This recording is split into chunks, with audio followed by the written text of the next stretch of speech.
What's going on? I am Nando. And I'm DJ. And I'm Diggins. And this is Mostly Nitpicking, a podcast where every week we pick apart a piece of pop culture by looking exclusively at the details. Woohoo! That is the kind of energy.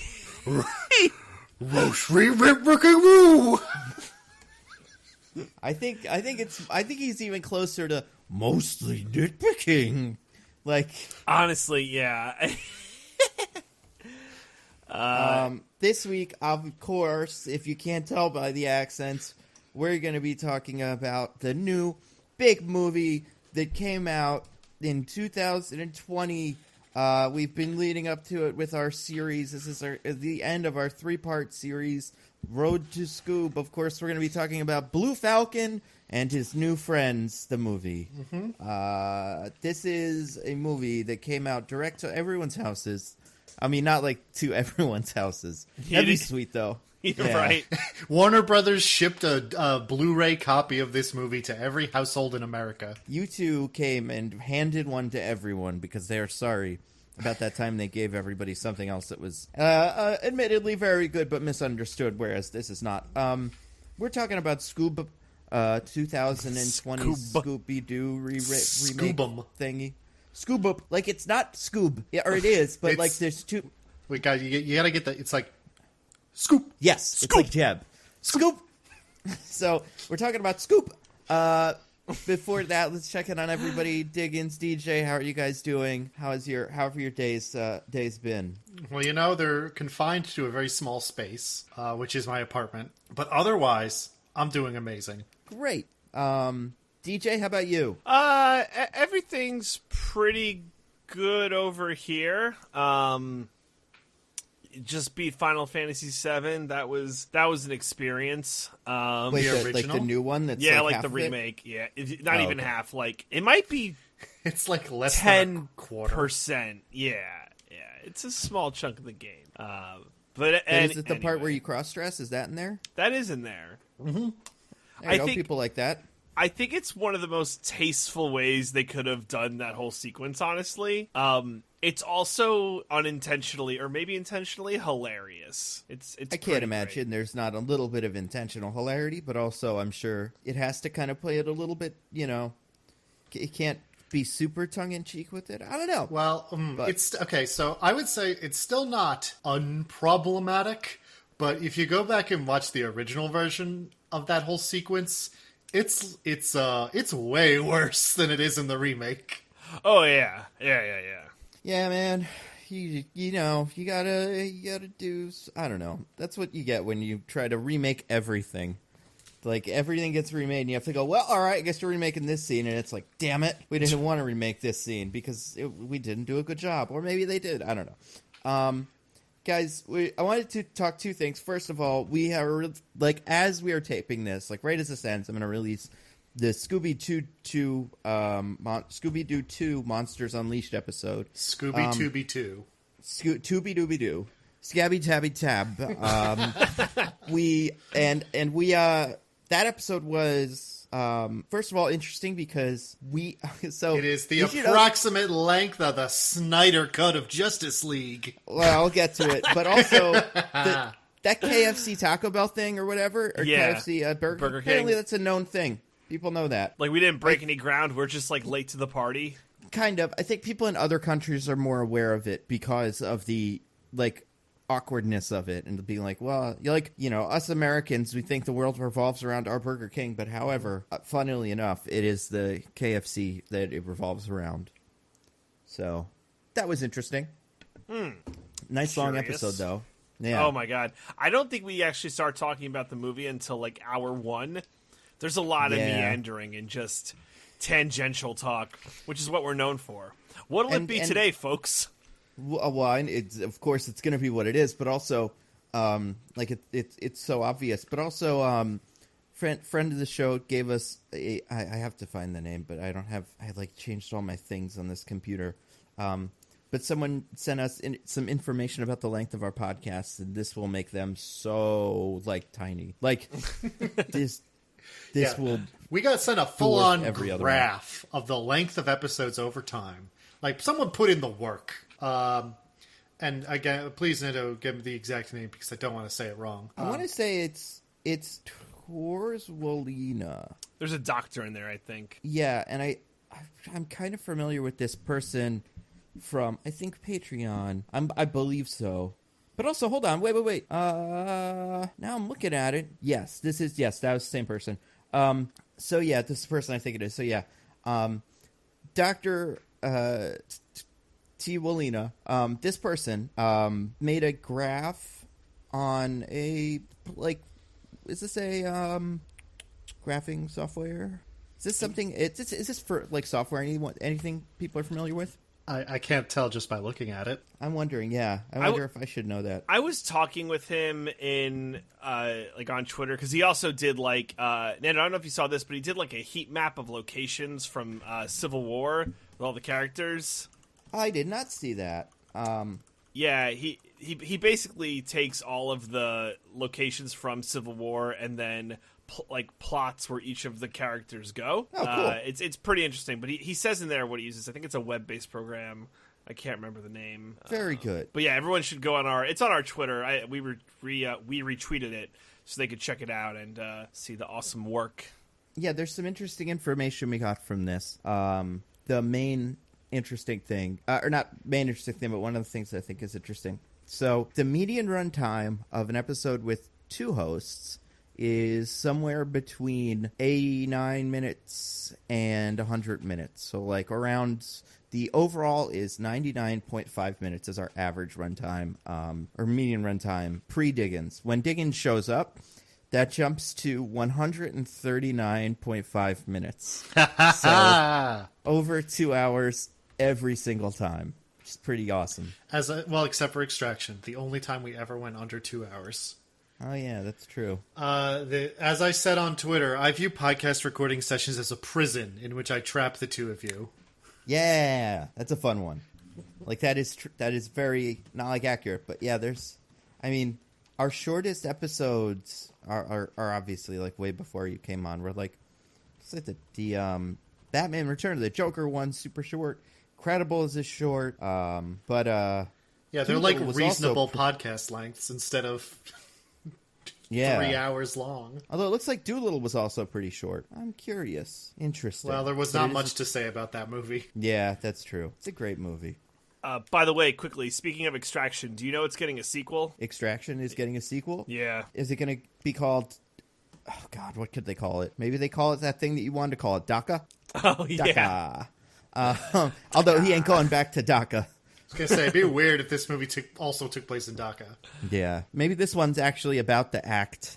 This is about the deferred whatever for childhood. Deferred action for childhood arrivals. Yeah, it's about like it's about, I forget any of the characters. Chris Hemsworth's confidant, the woman who was in charge of like the agency, just like navigating that, helping someone into that system. Like completely different skill set, but it's just like we wanted these characters to be in a movie called DACA. However, they can't go back to the real DACA. Well, how do we do that? Well, I guess we base it off of the other DACA, and then there you go.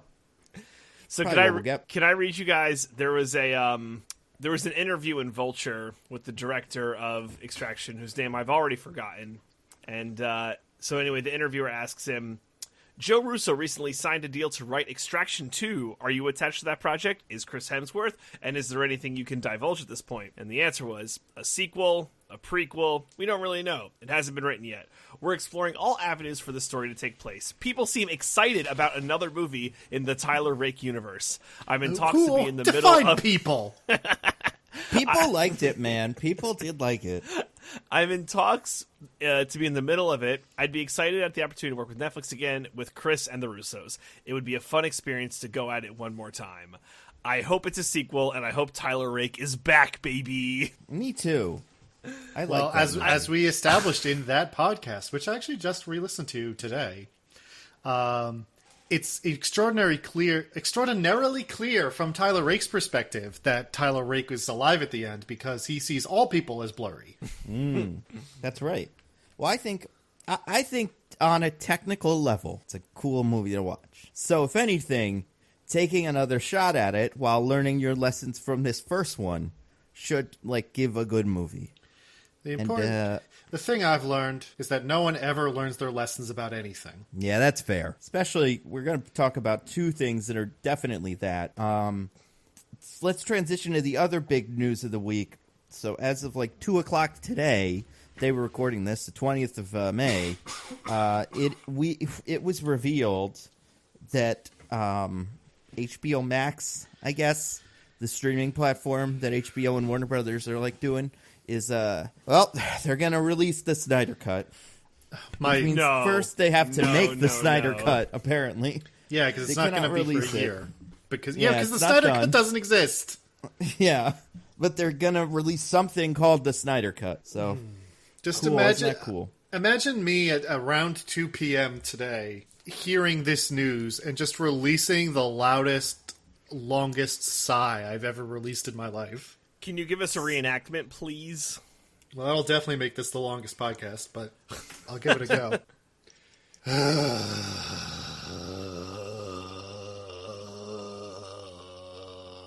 Very good, very good. All right, I believe that is what it sounded like in my mind as my eyes rolled.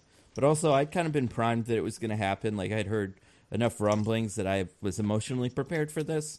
I listen. On one hand, it's so stupid. I don't know, man. I'm sure there's plenty of people. I'm sure there exists a people that want to see the Snyder Cut but never talked about it. And to you, I say, congratulations, you get to see it. Stay away from it until now, or until it comes out. I wouldn't read about it. I wouldn't look into it. I'm sure it will be in my nightmare. Besides those people, the rest of the group, I'm not super excited about getting their opinions validated. And especially considering it's for a movie that there's no way it was going to be any good. I just don't see a world where the Snyder Cut was a masterpiece that got ripped to shreds. I mean, yeah, what's going to happen when this movie comes out and it's even worse than the original theatrical release? Oh, there will be there's going to be a cult suicide where they all just go to a house and they're like, no. I will say, I actually did read one article about this that I think really touched on all the most important facets of this story. And really crystallized the whole thing for me. So if you guys want to, I just dropped that link in the Discord if you want to check that out. I really think this is a good touchstone for which to base our conversation. Yeah, that's a pretty good point. Actually, you know what? Yeah, now that I think about it, that's the correct. Yeah. I mean, listen. Can one of you maybe just read a snippet of the article just so that the listeners at home? Hey, DJ, you read the first half. I'll read the second half. Okay. All right. Okay. Sounds good. So it's a little long. So just give us. What's that? Diggins, read the title of it. Yeah. Right, well, the title is just it's just a news article. So it's just the Snyder Cut of Justice League hits HBO Max in 2021. All right. So I'll read the first half. So just give us a minute, guys. All right. Who gives?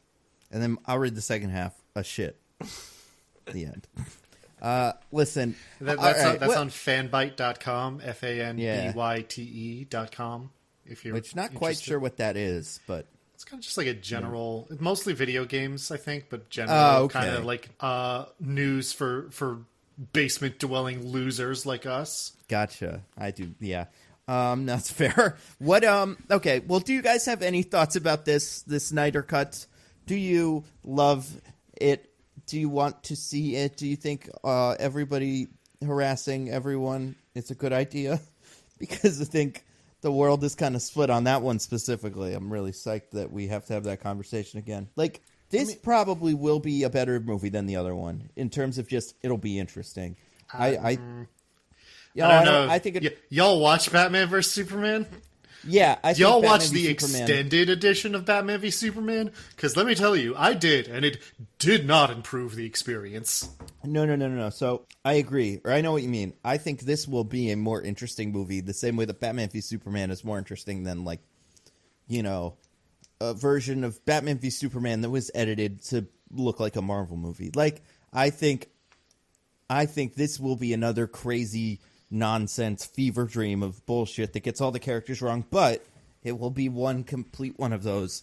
So I'm kind of interested in seeing it. And I mean, I don't like any of his. I don't like Batman v Superman. I don't like Man of Steel. So what he's doing with these characters never been my thing. But so like, there's man, it sucks. Do you think this makes sense for HBO Max?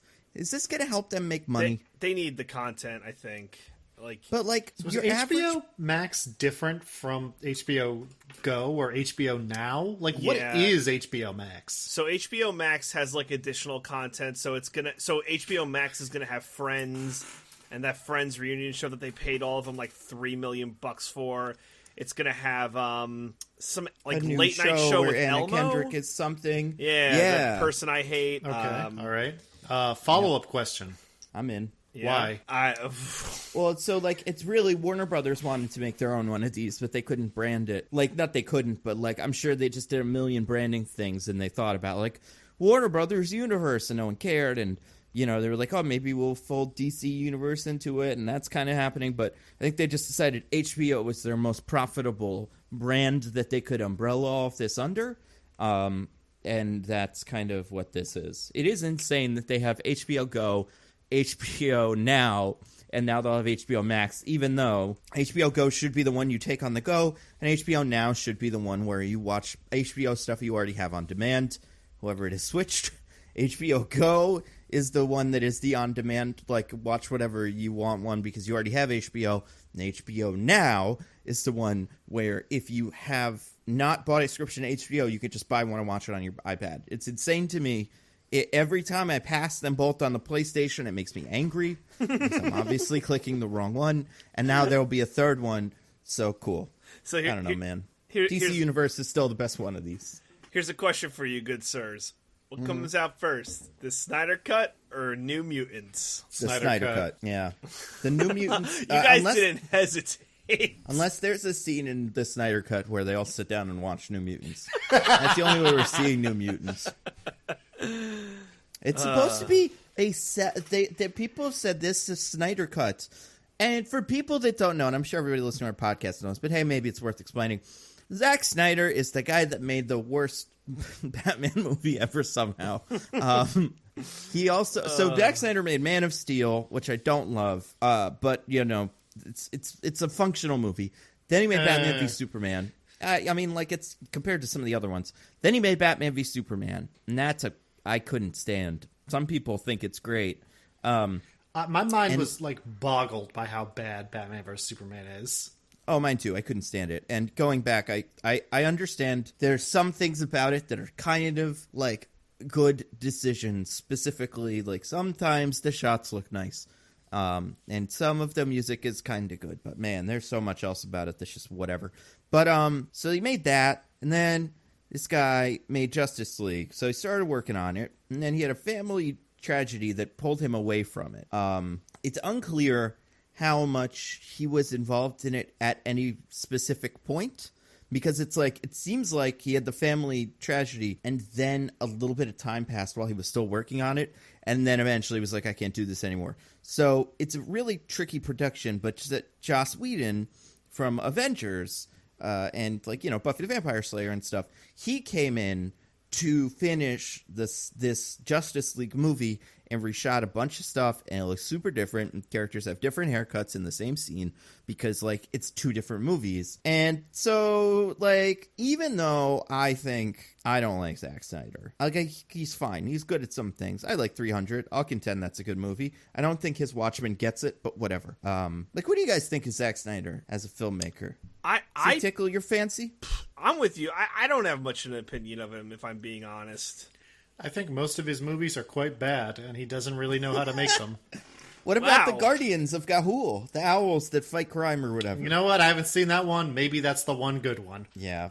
I mean, his Dawn of the Dead I've never seen. That's his first thing. That's kind of what he's for.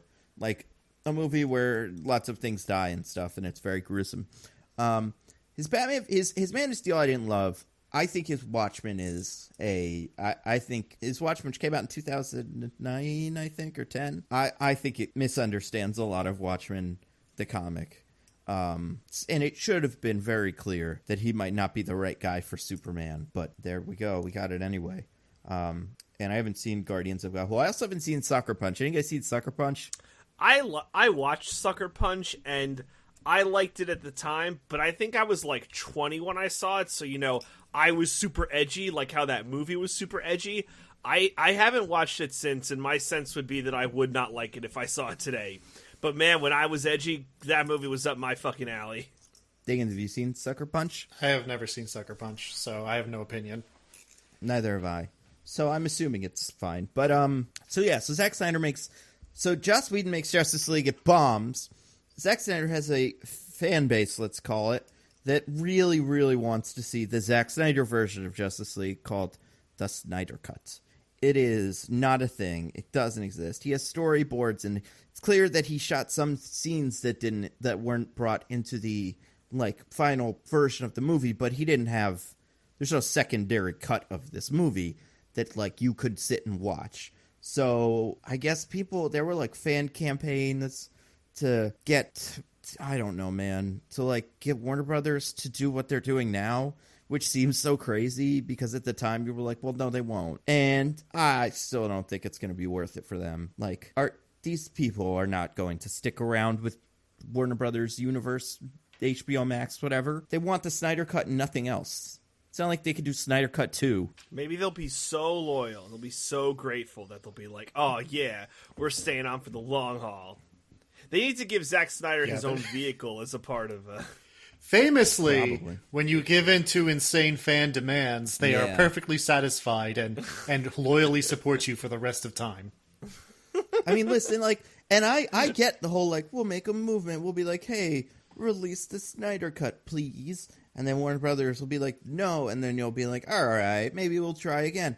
But man, the Snyder Cut fans, and it's not a monolithic group, but I mean, it's not a group. It doesn't have a leader. It's not like Ray Fisher or Jason Momoa has meetings where he tells them what to do. So you can really kind of only take what the collective does at its face. And every time Warner Brothers tweets anything, I'm sure if Warner Brothers tweeted not I'm sure, because I might be wrong about this, but if Warner Brothers tweets, sorry everyone, Jerry Stiller has died today, we loved him, it would be you know what we loved? Hashtag release the Snyder Cut all through the Twitter thread, and I'm not even joking. Oh man, you probably have to go back a couple weeks before these rumors were a thing, but this was a thing, and it's not that I think it's okay. I think it'd be great if movies that I wanted got made the way I wanted them, but I think that the fans made them the Snyder Cut, and a large enough portion of it became so just unreasonable that I can't want them to be done. I don't want this movie. It just boggles my mind. I mean, I think no matter who the director in question was or what the movie in question was, what you described, the degree to which this became an overbearing Twitter phenomenon, no matter what the goal was, I agree, it would not have been a good look. And it would have been something I found very annoying. But just the idea that you would put so much effort and energy into trying to see Zack Snyder's artistic vision, it's I truly just cannot understand these people. I simply cannot. Yeah, man, I don't know. Some people just want to watch the world burn. Michael Caine, you're here again. He's back. I saw a gemstone the size of a grapefruit. He's just been giving them away. Wait, that's not what it was the size of. Come on. A tangerine. It was the There size of a tangerine. He's just been giving them away. Very, very good. They were giving away the Snyder Cut to just these random village children. You want to have any food? Here's the Snyder Cut. What if it's a Rickroll? Very good. What if the Snyder Cut is just a Rickroll? What if it is? I would respect it. Respect the game. Yeah. Yeah, that'd Respect be the awesome. hustle. Oh, yeah, I would definitely subscribe to this thing. You kidding me? That would be immediately. Just to see the reaction videos of people on YouTube. All right, time to watch Snyder Cut. I'm never gonna give you no. Yeah, that'd be amazing. Actually, the people who are demanding the Snyder Cut, do they even know what a Rickroll is? It's such an old reference by me. Oh, I'm sure they do because they're very online. It's true. Yeah. So okay, I'm gonna read you a tweet. Okay. And then I'm gonna read you the responses in order that they appear, and you see if you notice anything strange. Okay. So here's the tweet, and then we'll be done with this, and we'll talk about Scoob. Or we'll talk about Scoob. Scoop. All right, this comes from at Warner Brothers. This is from April 17th, so, a month-ish ago.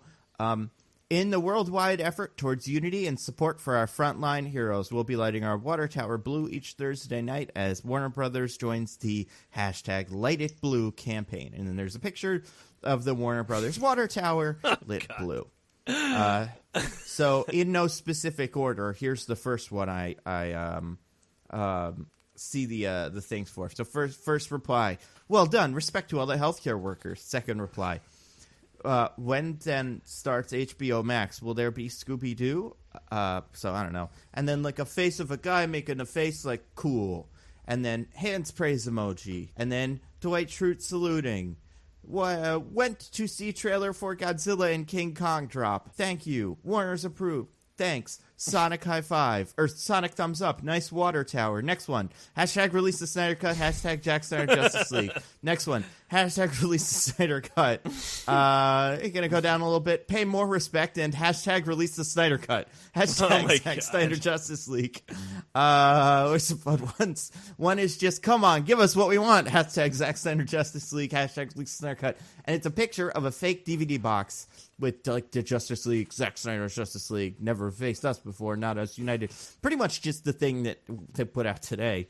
And it's like please join the thing, release the Snyder Cut. It's just fucking, oh my god, so many.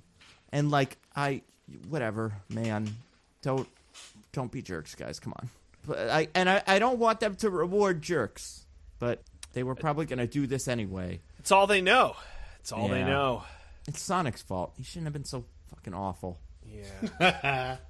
If Sonic looked normal, this never would have happened. But yeah, man, go on this one tweet from the 17th, and then like release the Snyder Cut, release the Snyder Cut, release the Snyder Cut, release the Snyder Cut, and it's, Jesus Christ, oh my God, there's so many. There's so many. This is painful. Oh my God, it's so painful.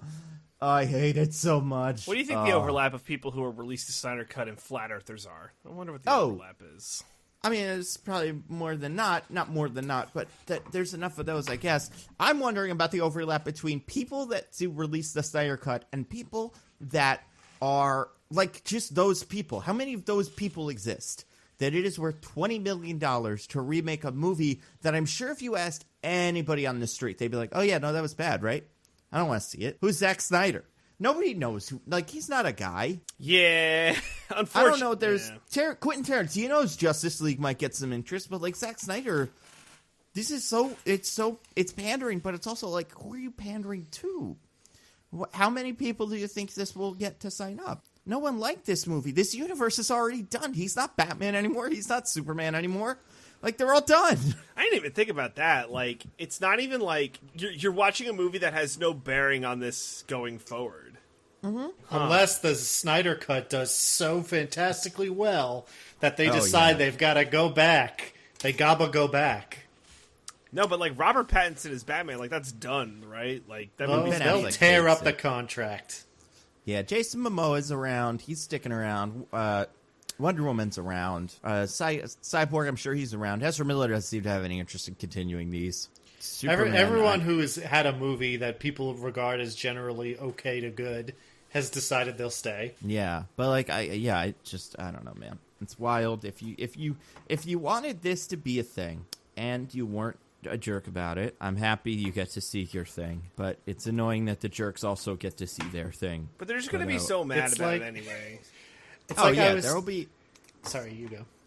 I was just going to say, there will be someone in the studio. There'll be some sort of report that comes out at some point that's like, Zack Snyder wanted to make, Zack Snyder wanted 50 extras, and this female executive only wanted 49.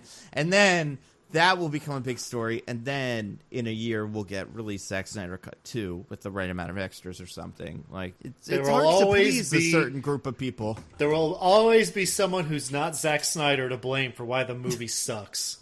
Yeah, exactly. Who's like the CEO of Warner Brothers? Him. It's him. It should be Zack Snyder, as far as I know. He should be in charge of Disney, too. Why does he have such a cult of personality around him? Or does he not, and it's just a select hive of the internet that have, like, appointed Zack Snyder as their god? Well, I mean, it's both, right? Like, he has a small group of the internet that has created a... And, like... From everything I understand, he's a super cool guy, except for that one time where he was like, hey, your heroes committed war crimes. But besides that, he seems very nice, and I don't know, man. I hope he's doing okay, and like he wants to make Anne Rind novels into movies so badly. I think we should let him do that. Yeah, that's weird. Like, that seems to be what he wants to do.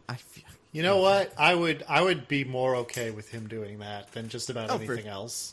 For sure, because that would be the best version of those. Because that's what these are. But that's not what it's supposed to be. Batman is supposed to be Ayn Rand. Superman is supposed to be Ayn Rand. Like, that's... But now, if you want to do your, like, objectivism movie, use those characters. And then you get a good version of that. And we can argue about whether or not it, it makes sense and philosophically it's good, but the movie itself will be it. Like, you will make the best version of that. But that's not what this is. This is twisting all those characters that are about hope and, sacrificing for the good of the group into this weird objectivism. I don't know, man. Yeah, weird objectivism. Woo! It's bad. It's bad. I don't know, man. I love you guys. So, everyone listens to the show. You guys are all cool. You're great. Guys, if we ever tell you to do an annoying hashtag to literally every person that you know constantly for years, don't listen to us. Yeah. But, like, if we make a joke one for fun, for, like, a day, do that one. But then, when we say a week later, stop doing it, don't take that as code that means we want you to keep doing it, We'll be pretty upfront about that kind of stuff.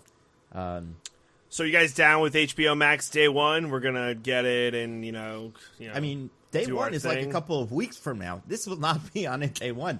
That's true. There's some content on HBO Max that I was kind of excited for that also hasn't made it yet. So, like, there's some Green Lantern show or something.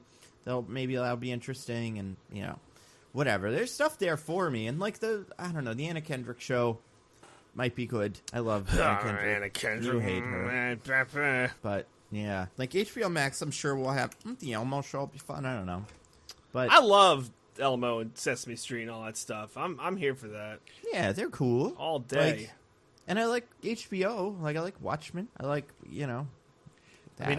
Watchmen. I literally did not realize that HBO Max was a different thing than the thing I already had with HBO until this podcast, so I don't know if I'm getting it. Well, what's bazonkers is it costs the same as HBO, so there's no reason not to get HBO Max, because it's just the same price for more content. So things they're making an Adventureland spinoff show. That's something. Oh, yeah, and with Pendleton Ward, right? Like, he's... No. Adventure...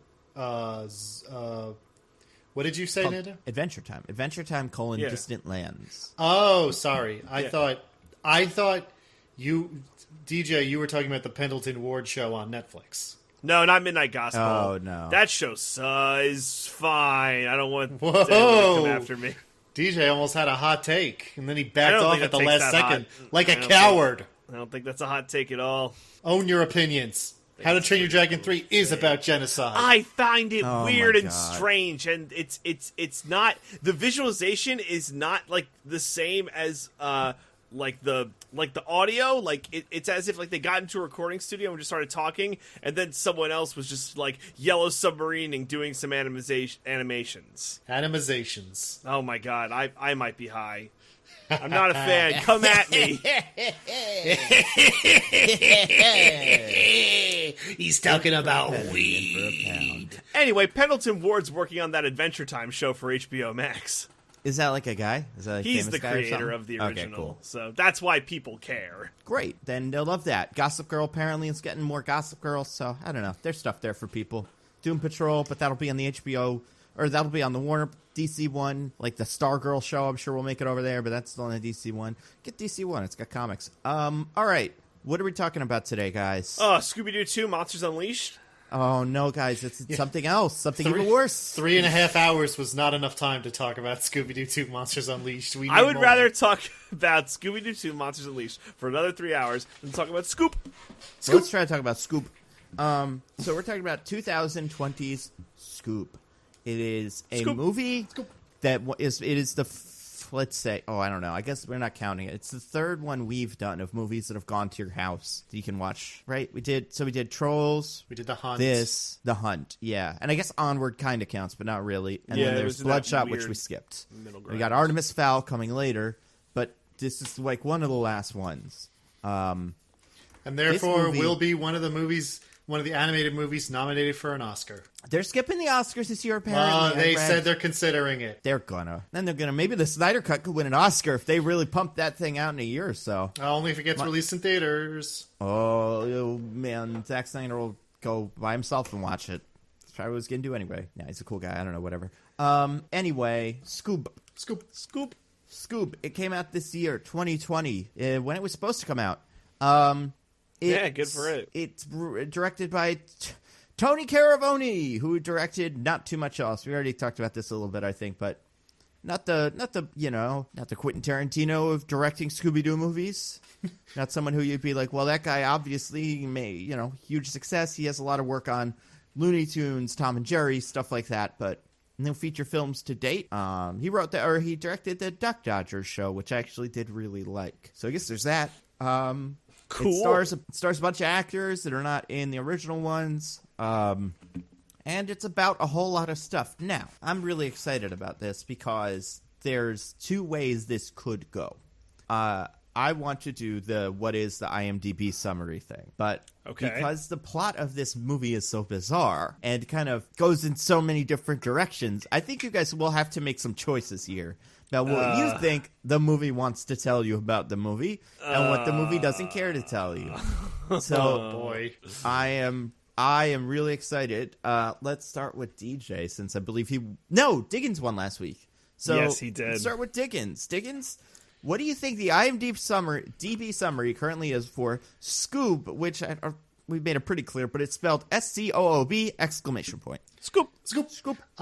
Scooby-Doo and his pals Shaggy, Velma, Fred, and Daphne have to team up with the Blue Falcon to stop the evil villain Dick Dastardly from opening the gates of hell. Okay. DJ, what do you got? All right. After a falling out with Mystery Inc., Scooby and Shaggy set on their own adventure to assist some new comrades aboard the Falcon Fury, while the rest of Mystery Inc. have to find Scooby and Shaggy, but meet some dastardly villains along the way. So, this is a tough one. I'm going to say Diggins gets it. Oh, no! Because I mentioned opening the gates to hell. Yes. So here's the summary. No. Is that in the plot? No, well, Oh my yeah. God. So here's the summary. Scooby and the gang face their most challenging mystery ever. A plot to unleash the ghost dog Cerberus upon the world. As they race to stop this dog apocalypse, the gang discovers that Scooby has an epic destiny greater than anyone imagined. So there is no mentioning of any Blue Falcon characters, anything like that. It's all just about the apocalypse stuff. And that's what Dickens touched on that DJ did not as explicitly. So that's something. I'm legit surprised. I'm a little bit surprised, too. I know, I'm pretty surprised. This is pretty surprising to me. Because, is the movie about that? Yeah, technically. But you figure the, what's his name? The Blue Falcon stuff is a bigger part of the movie than the Cerberus stuff. It's just you could make that's more memorable. But you know what? When I described this to people, I said, this is a movie about Scooby-Doo opening a portal to hell. And then I left the Blue Falcon part out almost completely. So I guess maybe you don't need to talk about him. It's weird because the Blue Falcon part is almost exclusively what's in the trailers, and the opening gates to hell is nowhere in the trailers. Yeah. Yeah, I didn't even realize until I started watching it that Dick Dastardly was the villain. Oh my God. Really? That must have been a fun surprise. It's was, same. I had the same It was something. surprise as well. Yeah. I knew everything going in. I knew all of the characters, including the cameo. I didn't know who that was until I saw it, and that blew my mind. But yeah, Dick Dastardly's in there, but also Dick Dastardly isn't even mentioned in the IMDb summary. It seems like the ghost dog Cerberus is the villain itself. So it's interesting the way this IMDb summary frames that movie. How about this? So I think you guys all have a. I'm going to read you the cast in order. Well, no, forget about that. I want you guys to both give me what you think are the top 5 billed actors in order of billing, like on the IMDb first build kind of. How does this cast shake out? Okay. All right. Should we go like Diggins and I go like round robin style or something like that? Yeah, do round robin. Okay. Okay. We'll start here. Who do you think is first? DJ? I think it's Will Forte. Diggins? Zac Efron. It is Will Forte. DJ is correct. Boom. Who do you think is second? Zac Efron. Zac Efron, yeah. Incorrect. Oh. Is it Falcon Fury? Is it It is. It is Mark Mark Wahlberg, fucking the Mark Blue Wahlberg. Falcon. God damn it. Who is third? Zac Efron. Also Zac Efron, yeah. Maybe guess something else, DJ. Gina Martinez Rodriguez. Nope. Incorrect. You're not going to believe this one. Frank Welker. Ken Jeong. Nope. Jason Isaacs. Yes. Dick Dastardly Really? is number 3. Yes. What the That's surprising. Number to me. 4 is Gina Martinez. Just kidding. Gina Rodriguez. As Velma Dinkley. Number 5, bringing up Zac the rear. Efron. Zac Efron as Fred Jones. And you got Amanda Seyfried as Daphne Blake. Kiersey Clemens as Dee Dee Sykes. And then Ken Jeong as Dynamite. Little further on, after a couple of other people, you meet Frank Welker, a.k.a. Scooby Doo. Yeah. Scoob. Scoop. I know I said this in the last episode, but it is banana. Like, for the live-action movies, it made sense. They're not live-action actors. It is bananas to me that this animated movie about Scooby-Doo did not hire the canonical voice actors to be the Scooby Gang. It's not like they haven't done it in years or whatever, or like kids these days wouldn't recognize them. They make a new Scooby-Doo thing like every year. Scooby-Doo has never stopped being relevant to children, and every single thing, like until like one voice actor retires and they hire a new one, has the same voice actors. Right. And that's the fun. I mean, not the fun thing. Well, kind of. It's kind of the fun of this. So it does seem like, and even like Matthew Lillard, who, he tweeted something to the effect of like, man, I hope this movie's good. I didn't have anything to do with it. So like, good luck, guys. But it did seem like it was and who is the other one?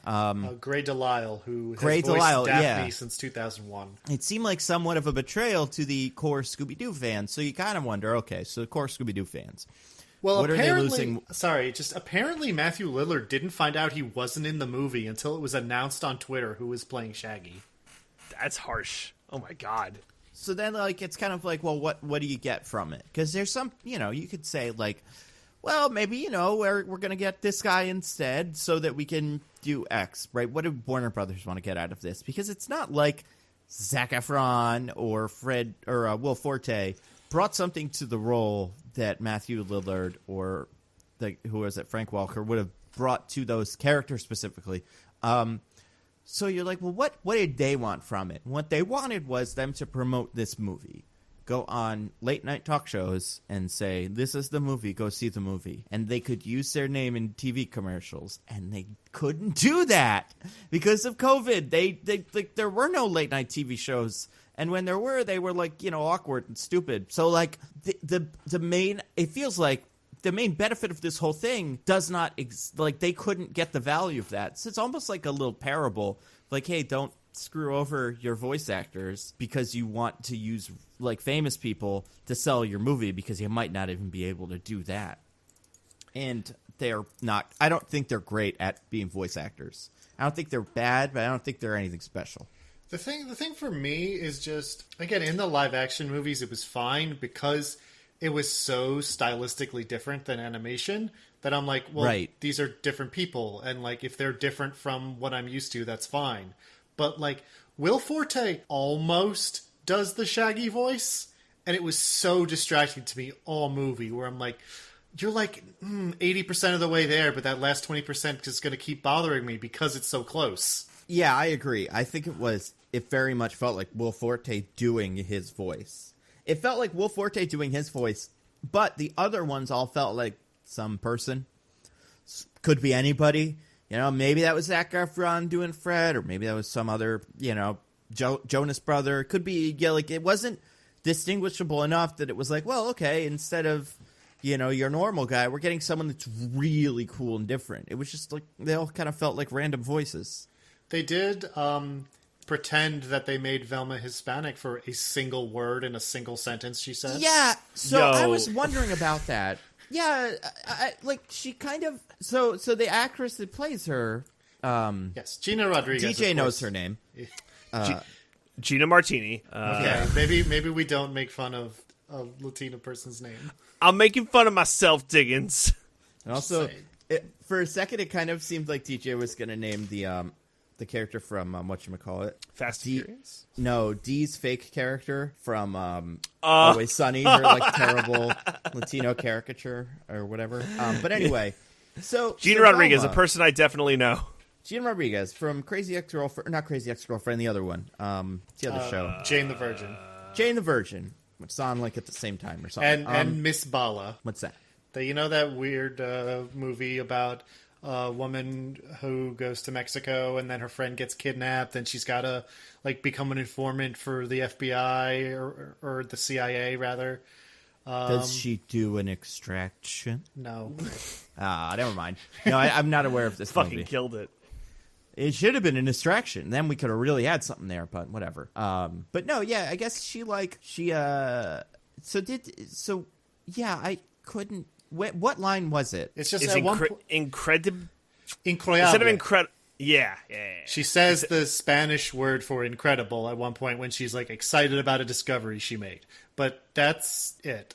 I legit didn't know that she was supposed to be a Spanish Velma until that line. I'm like, oh, well then. I don't know if she was she though? Like besides just that, we all know that actress is, and then you can kind of put it together. Like I'm sure there's lines that Scooby would in this movie, but like Shaggy or somebody else would say that are like, hasta la vista or something. Right, like, could I? Yeah. Not, like, I wonder, I wish the movie had taken a stand with it, because then at least you could be like, well, that's why we cast her. We wanted someone of a different background, and Cardellini, she's, but that's not what they did. Instead of dressing up as Justice Ruth Bader Ginsburg, dressing up as Justice, like, Sotomayor? Like she something. Was Sonia Sotomayor I don't think the time would have lined Justice up. 10 years ago? Was she not? Nah, she was an Obama appointee, so she would have had to been... Well, when Obama appointee, yeah. I think she came before or after Kagan. To the Googles. I think it was Kagan Sonia. Either way, I don't even think that would have helped, because he would have been like, yeah, whatever. Supreme Court lady, I don't know. I think they just... May 2009. All right, so she could have been. Boom. So... then that would have, sure, but I don't know. That would have signaled might come something a little bit. It may have come off as pandery. Like, is it funnier that she dresses up as RBG, the one that everybody stands on Twitter? I guess it's because it's that one. But did people do that 10 years ago though? No, not at all. She was on Velma Island there alone, and like. This movie was very inconsistent about what existed 10 years ago. Ira Glass hosting a podcast 10 years ago? Come on, guys. Yeah. Podcasts were barely a thing. I'm not saying they weren't a thing, but they didn't have the proliferation where it's like, I'm Ira Glass hosting the No One Has Friends podcast or whatever the hell it was. Yeah, that's a good point. So, and like what he was using, like, maybe... I'm just saying, it felt like everything that was 10 years ago, they were just like, let's just make it today. But yeah, let's just say all of these things are today. But like, if you wanted to say, okay, so now we're going to cast a, African-American actress as Daphne or something, that's a different, then you could cast whoever you want. You pick a new actress, whatever. But if you're going to cast an actor or actress to do an impression of the other actors from the cartoons and some of the live-action movies, it does feel very like, well, why? Who cares? Just pick the other ones. You spend the money you save on Zac Efron on something else. Get an actor who didn't, I don't know, just do something cool. But they did not do that. Instead, they did Scoob. Scoob. I mean, I'm happy for Zac Efron that he got paid. I don't know. It's not like he needed the work. Yeah. Like, did this movie have any like low profile actors that this was a good boost for? Like, I don't think so. Kirstie Clemens, I guess, would be the one who Sure. played the Falcon helper, but I don't know. Yeah. It's not like you knew about her.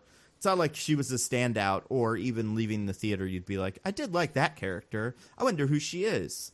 You wouldn't even wouldn't register. I think it's going to help the career of that Blue Falcon guy. I think this is going to be big for him. On the way up.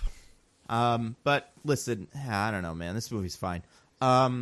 Let's talk about it. We're going to talk about Scoob. We're going to talk about the spoilers. Like, we're going to talk non-spoilers and spoilers. We've already talked... And as we may have intimated earlier, the spoilers for this movie are actually kind of bananas. Right, and the one that was kind of already a spoiler is in the IMDb title. Like, I wouldn't... that was not something that I knew was coming, some sort of gate to hell or whatever, from even seeing the trailers and kind of following this with a little bit of... fervor. However, if you just read the IMDb title, you're in for a way different movie. So we're just going to talk about this. We've already talked the other ones to death. So we already, you go back, listen to those if you want to find out what we think about Scooby-Doo generally. But let's talk about Scoob. DJ. No, Diggins, since you won the IMDb thing, what did you think of Scoob? I think Scoob is, it's mostly just boring. It's mostly boring. There's some good jokes in there, but it has that modern kids movie thing of like moving really, really fast and just telling jokey jokes the whole time. So nothing's ever really... It's like terrified to not be in the light jokey joke mood and to like try to do a thing ever. So it's just kind of like you're watching things whiz by on screen as jokes get made, and some of them are good. But overall, just none of it's particularly interesting. Which is kind of wild because there are like ridiculous plot twists in this movie that by the end I was like, this movie should have been more insane than I feel like it was, given what happened. Yeah, that's a good point. It does... Shit goes down, man. It's I don't know if this is like, because I know some Scooby-Doo movies have been more supernatural than others, and Scott over at Nerdsync had a good video that kind of talked about, this is kind of what you'd expect from these movies and this cartoon show, and this one it was like, oh, there are monsters, this one there aren't, but I don't think any of them have gone this far into it before, besides the ones where they're aliens. I know there's some with aliens. Well, it depends.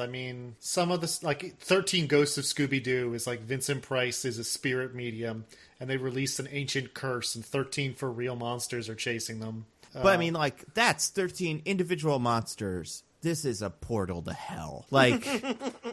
Right, but then, like, say on Scooby-Doo on Zombie Island, there's an island full of Zambos, and also werecats. And a portal to hell is this is, I don't know about those other two. There's a portal to hell in Scooby-Doo and the Witch's Ghost.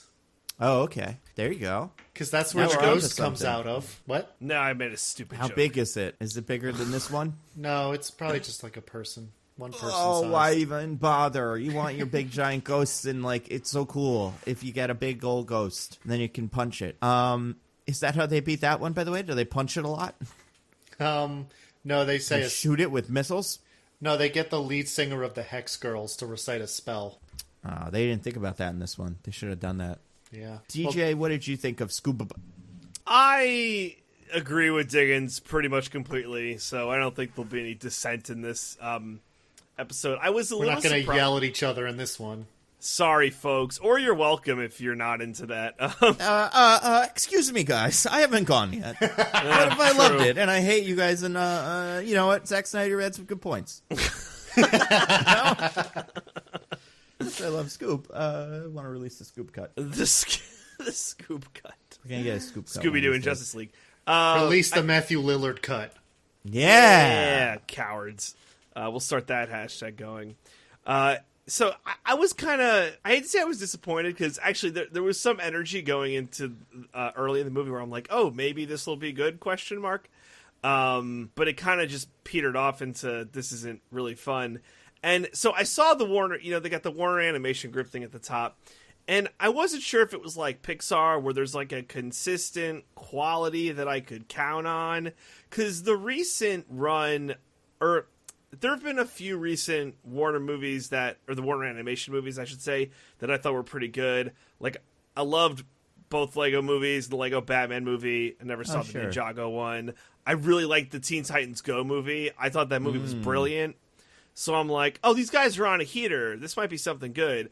And unfortunately, no, this was more of a duck fart. So, I was surprised too because it is only a tight 90 minutes, but there's a lot of boring shit in the middle that kind of gets old real quick. I also think splitting Shaggy and Scooby from the rest of the gang for most of the movie is kind of a crime, because at least in the first Scooby-Doo theatrical release movie, the live action one, at least when they break up the group, they have the sense to bring them back together like 5 minutes later.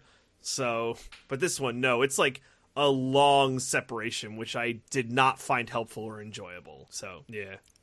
So it almost felt like they were like, Scooby and Shaggy are fun characters we know how to make jokes with. And then there's the other three. yeah. And they just didn't know what to do. Yeah, like, it's crazy that, like, Scooby... I'm assuming the line distribution is probably how you figured out who got more, like the IMDb billing.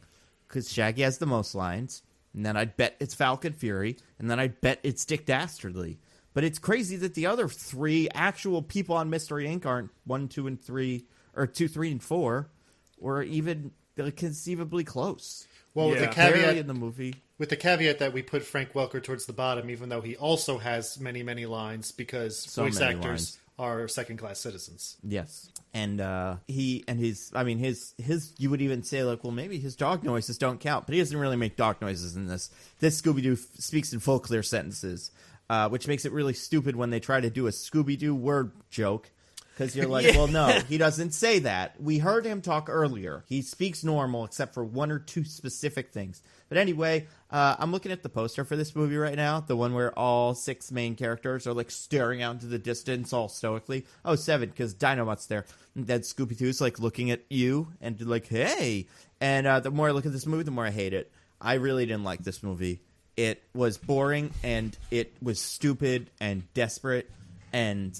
some of the animation was good, but a lot of the rest of it was just, like, colorful and, was zany. I don't know a ton about Scooby-Doo, but I would imagine a lot of this is very counter to Scooby-Doo, like the spirit of Scooby-Doo. I hate some of these designs for the characters, and I just want this movie to go away forever. I think it's insane. It's insane that this movie is not about the Scooby-Doo guys. It's barely about the Scooby-Doo guys. It's absurd that in the year of our Lord 2020, someone is still trying to make a cinematic universe happen.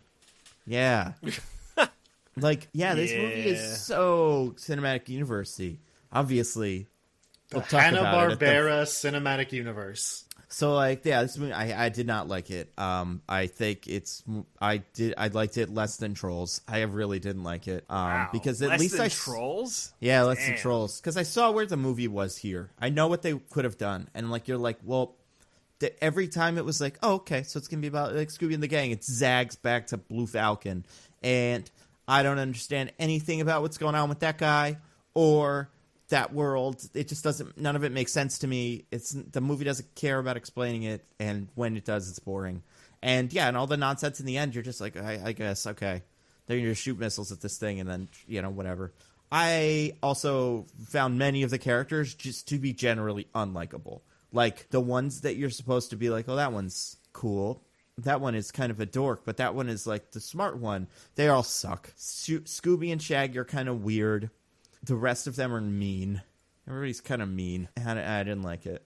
So I have a question. So is Falcon Fury or Blue Falcon? I keep saying Falcon Fury because that just in my head sounds like a it might as well be. It doesn't superhero.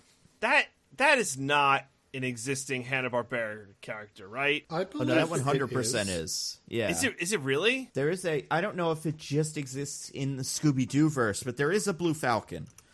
Because he has he has a specific look. So the sorry, go on. The cartoon he comes from was actually called Dynomutt Dog Wonder, and Dynomutt was kind of the main character, but he in the universe of that show, he was the sidekick of the Blue Falcon. Yes, that I is see. Right. I'm learning this right now. I wasn't huge into Hannah. I mean, I don't know. I watched a lot of Space Ghost, and I know that drew on a lot of things. And I love the Flintstones and the Jetsons.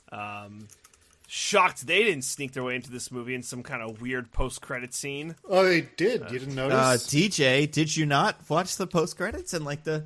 Well, we'll get to it then. No, DJ doesn't even know the code for the video game.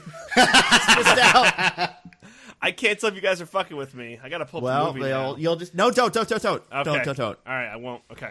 I'm gonna save that for 3 hours from now when we're at the end of the movie. How is the post-credit scene? Oh my god. The movie's so much about fucking the Blue Falcon, and but I know what DJ's kind of. I think as a non-hardcore fan of this, and by hardcore I mean like top 1% of people that watch Scooby-Doo stuff and know all the names, everything. I really wasn't sure what I was supposed to recognize and what was supposed to be taken seriously and what was not.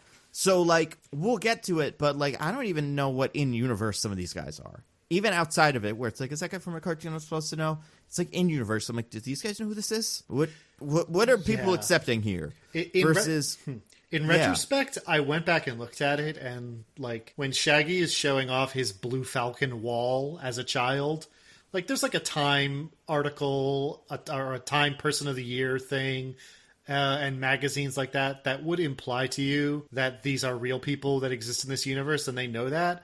But that wasn't really clear to me until they met them, and they were just like, oh, Blue Falcon, it's you. And they weren't like, whoa, Blue Falcon, you're real? I was like, oh, these are real people that they know exist in this universe? Okay. Yeah, no, it's super weird. We'll talk about it as like the information is brought to us, but it's so strange. Leaving the movie and being like, so where does everyone stand? Like, I don't know. We'll talk about it. But first, this movie starts as any of these movies do, where it's just like, you know, they're doing mysteries and stuff. Welcome to the past. Yeah, we do a little bit of like a flashback. I don't Although, know. Strangely, the thing in this movie that dates it the most to a specific era takes place after the flashback is over. Yeah. I think. Oh, I'm wondering what you're thinking of. Are you thinking of something Velma says or something Blue Falcon does? I'm thinking of a certain person who shows up very early in the movie after the flashback. Well, and he dates it in a wrong date. He dates it 10 years ago, even though it doesn't take place 10 years ago. Like, yeah, that part is so weird.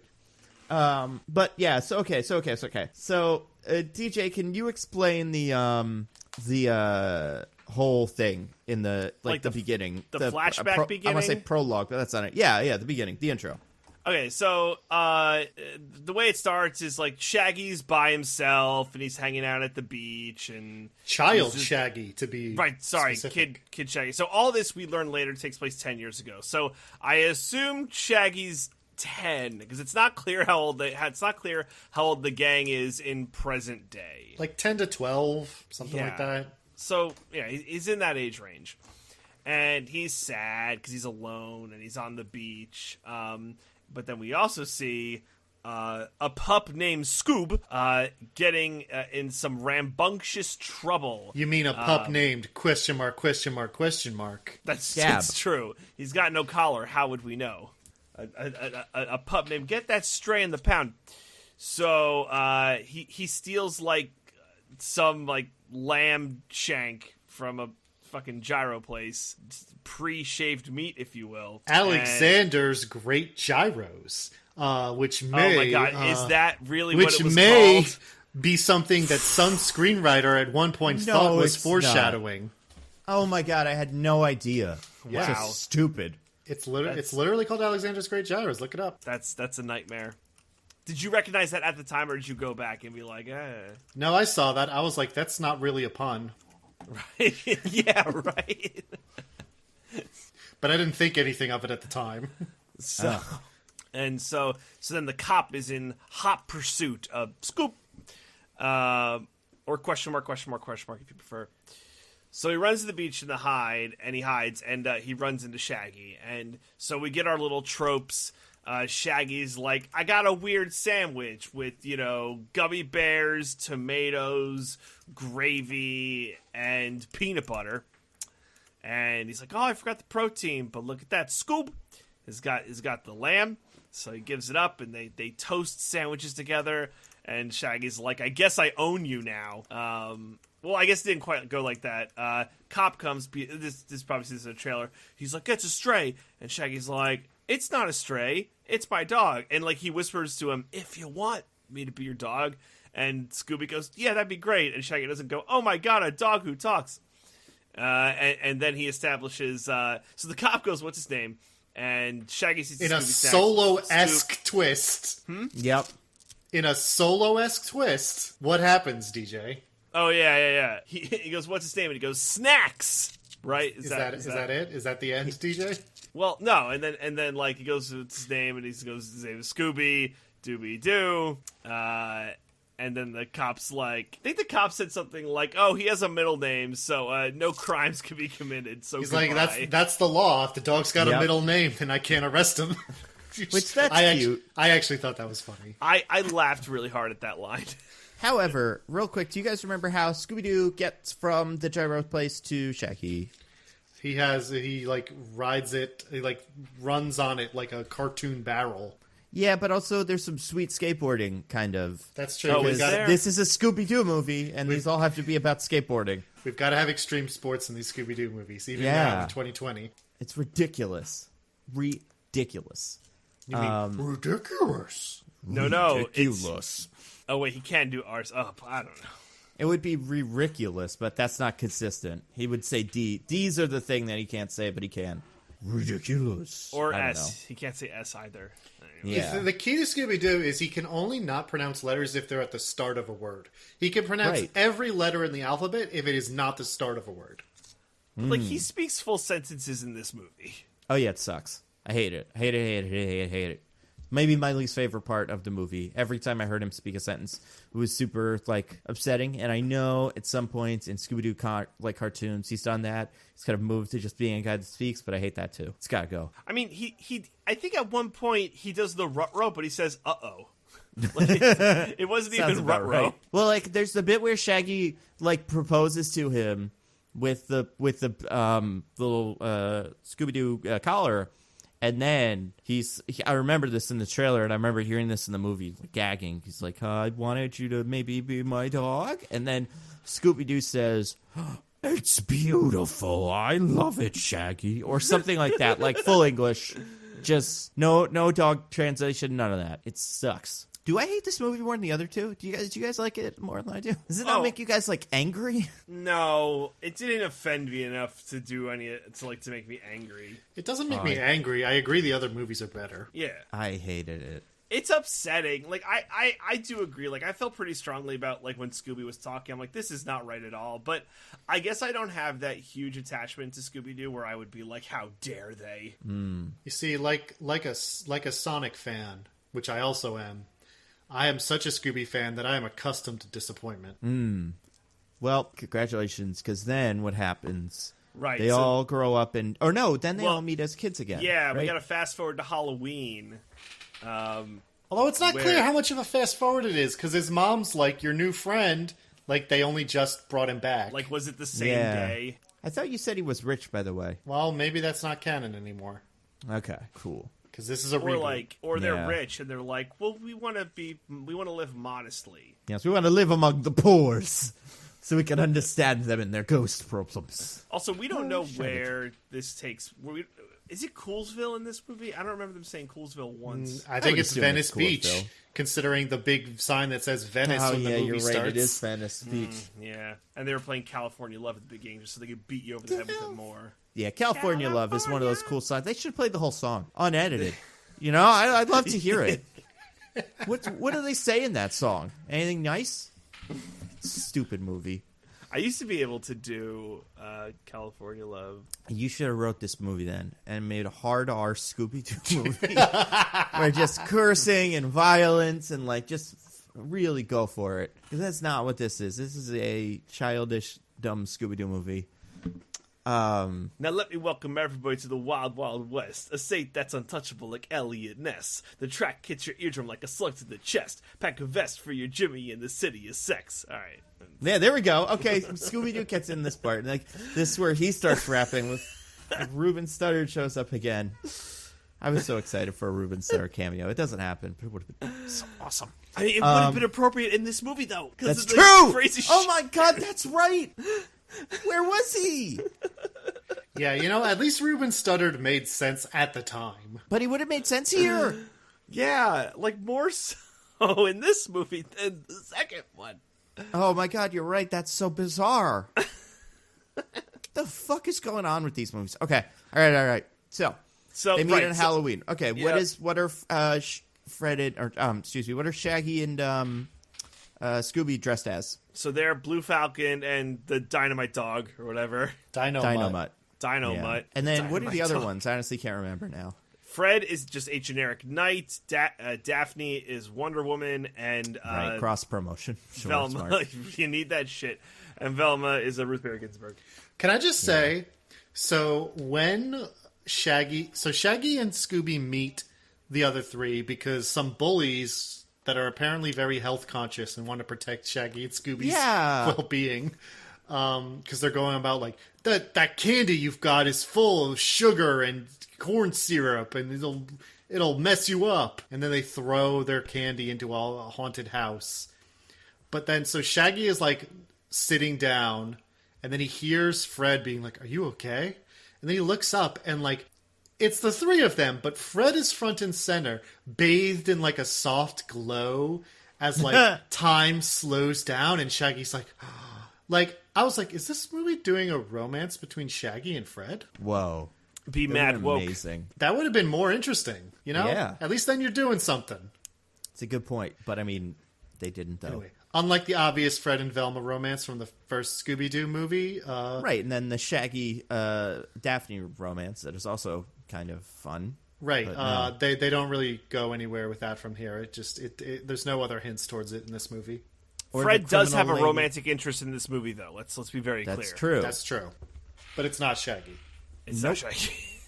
So then they go into this house. They do a Scooby Doo. Yep, they get the guy and all of his TVs and VCR schemes. Yeah. Yeah, I guess he was just like stealing from a local Best Buy or something. And he hid it in the house. And then when a bunch of kids show up in his house, instead of being like, "Hey, this is my house, get out," private property a-holes, like you can't be here. Yeah. He pretends to be a ghost to try to scare them. Like if the kids come, but if the police came with a warrant for whatever reason, the ghost wouldn't stop them. What can you imagine? Yeah. Oh, a ghost could see. There are laws in this movie that we clearly don't know about. Like if a dog is middle name, it can commit no crimes, right? Or it can't be charged with any crimes. So maybe if you have a warrant and you show up and there's a ghost, it's like warrant invalid. Yeah, it's just ghost beats warrant. The thing about like Scooby-Doo villains is usually they're trying to scare people away from like a public place where people would notice a crime being committed if they could go there. Not the house that they own and are legally allowed to tell people to leave. Yeah.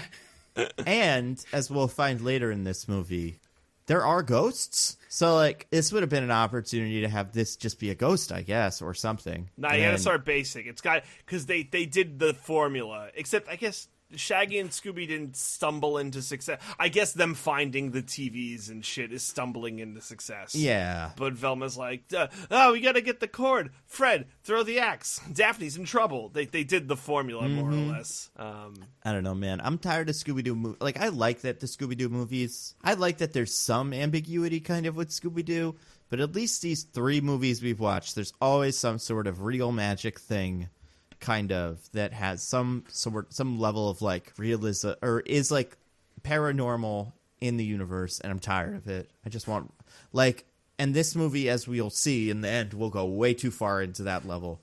So if that's what we're doing, just screw it. Scooby-Doo fights ghosts now like a Ghostbuster. Like we'll do that. Like this isn't about solving mysteries. These are action figures. They're all smashing together. But then we fast forward to the present day. Wait. Well, by the way, but right before that, we get like a montage. Yeah, of them, they like, do the thing. theme song. But it's the exact. They recreate the sequence from the original Scooby-Doo intro. What'd you think of that? I thought it was a nice homage, but for some reason I was just like slightly off put by it. It kind of doesn't. It just doesn't look right. Yeah. I think that's what it is. Like, I appreciated the gesture, but I'm like, it's off. It's off. There's something nice about like the. No, go ahead, Diggins. I was gonna say, because I felt the same way. It's like I was looking at it and I'm like, this is a cool homage, but at the same time I was like, but I kind of don't like it. Yeah. Well, because it also shows off, you see it and you're like, oh, that doesn't look right. This guy looks bad. I think the Fred model was bad. I did not like it. Because they really went for it with the other three characters in Scooby-Doo as like, what do the cartoons look like? But they like sanded Fred down to look like one of the bystander characters. He's like a Ken doll. Faceless nothings. Yeah. And every time you think they sanded down that part of him, DJ? Oh, hell yeah. Probably. That's where it gets the romance part. Yeah, otherwise Shaggy and him, it would have been over. But they like it. He kept jumping out at me. It's like, this doesn't look right. Who is this guy? Like, what do I not like? Is it his jaw? Is it his brow? There's something about him that's wrong. You know what it is? It's his face is too small for his head. Interesting. Let's look at not in like a way that looks like cartoony and good. Yeah, that's not a bad point. That might be it. Even when they did all the ghosts in that like homage bit, we'll call it, like it was cool in the cartoon, the original cartoon, because it's very like rigid, hand-drawn, kind of gritty. You get that like very like starkness of like, oh, it's a zombie. But in this, like, everything was so smooth, and I didn't want it to be smooth. I did like the CGI spooky space kook, though. Yeah, that was fun. It's just this movie didn't have any grit.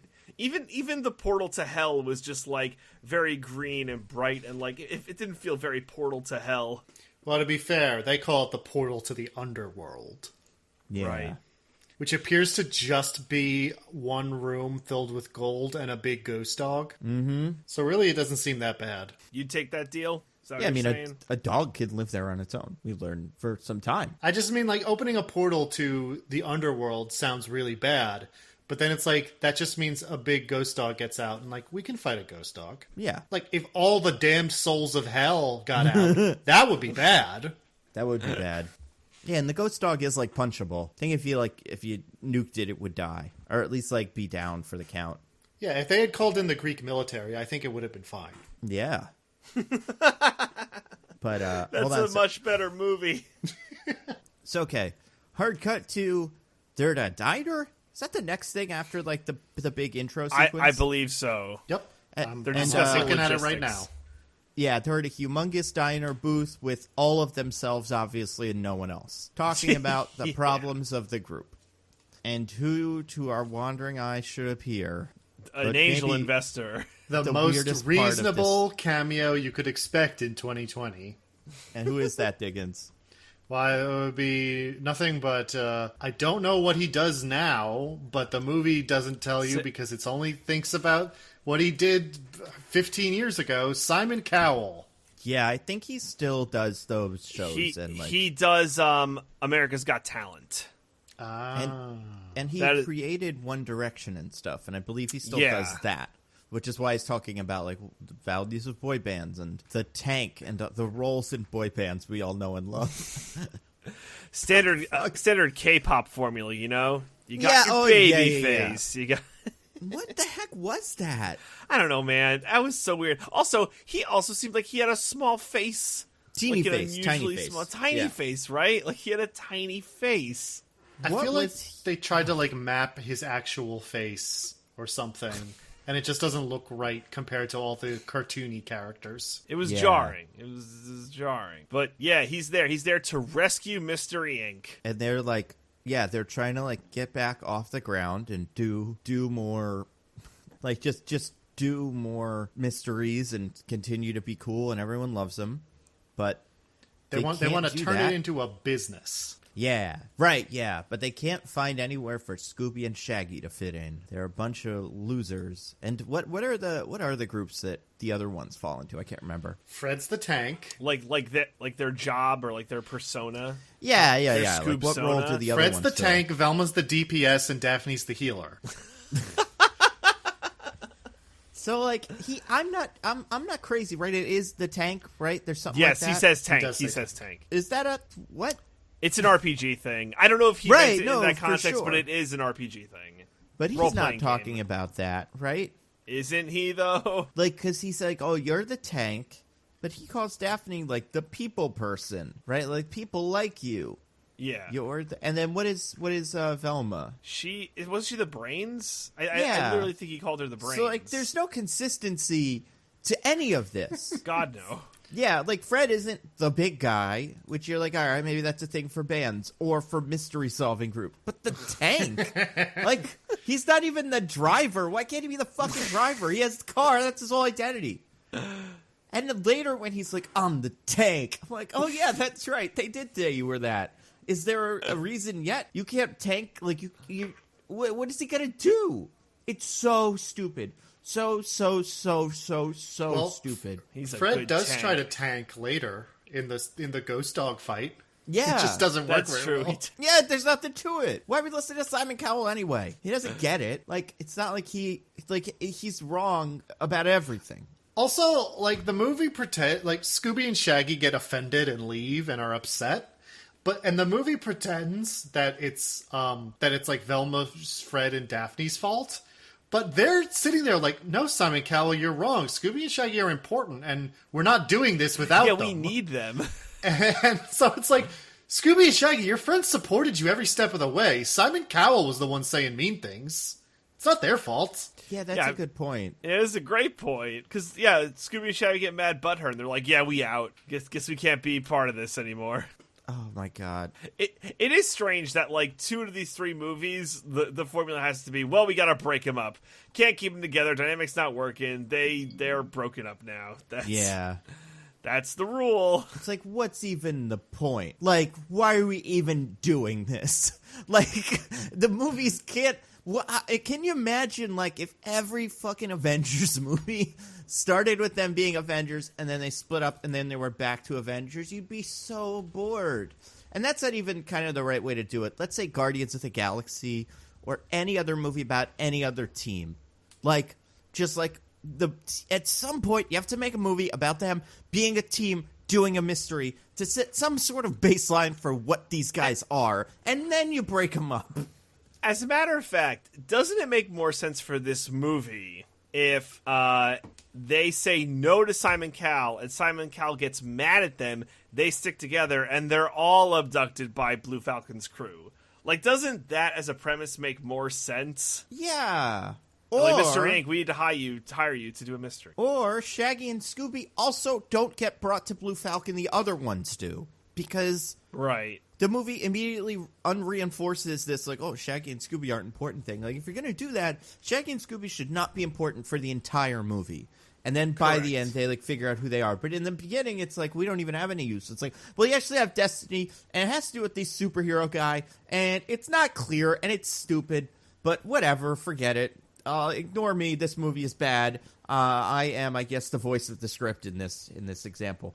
But, like, the bit with the whole thing with Shaggy and Scooby go bowling and then have like their like existential crisis, and then they're immediately picked up by the Blue Falcon guys. They're like, oh hi, we're in another movie and we need your help for our movie, so I guess you're important now. It's so fucking stupid.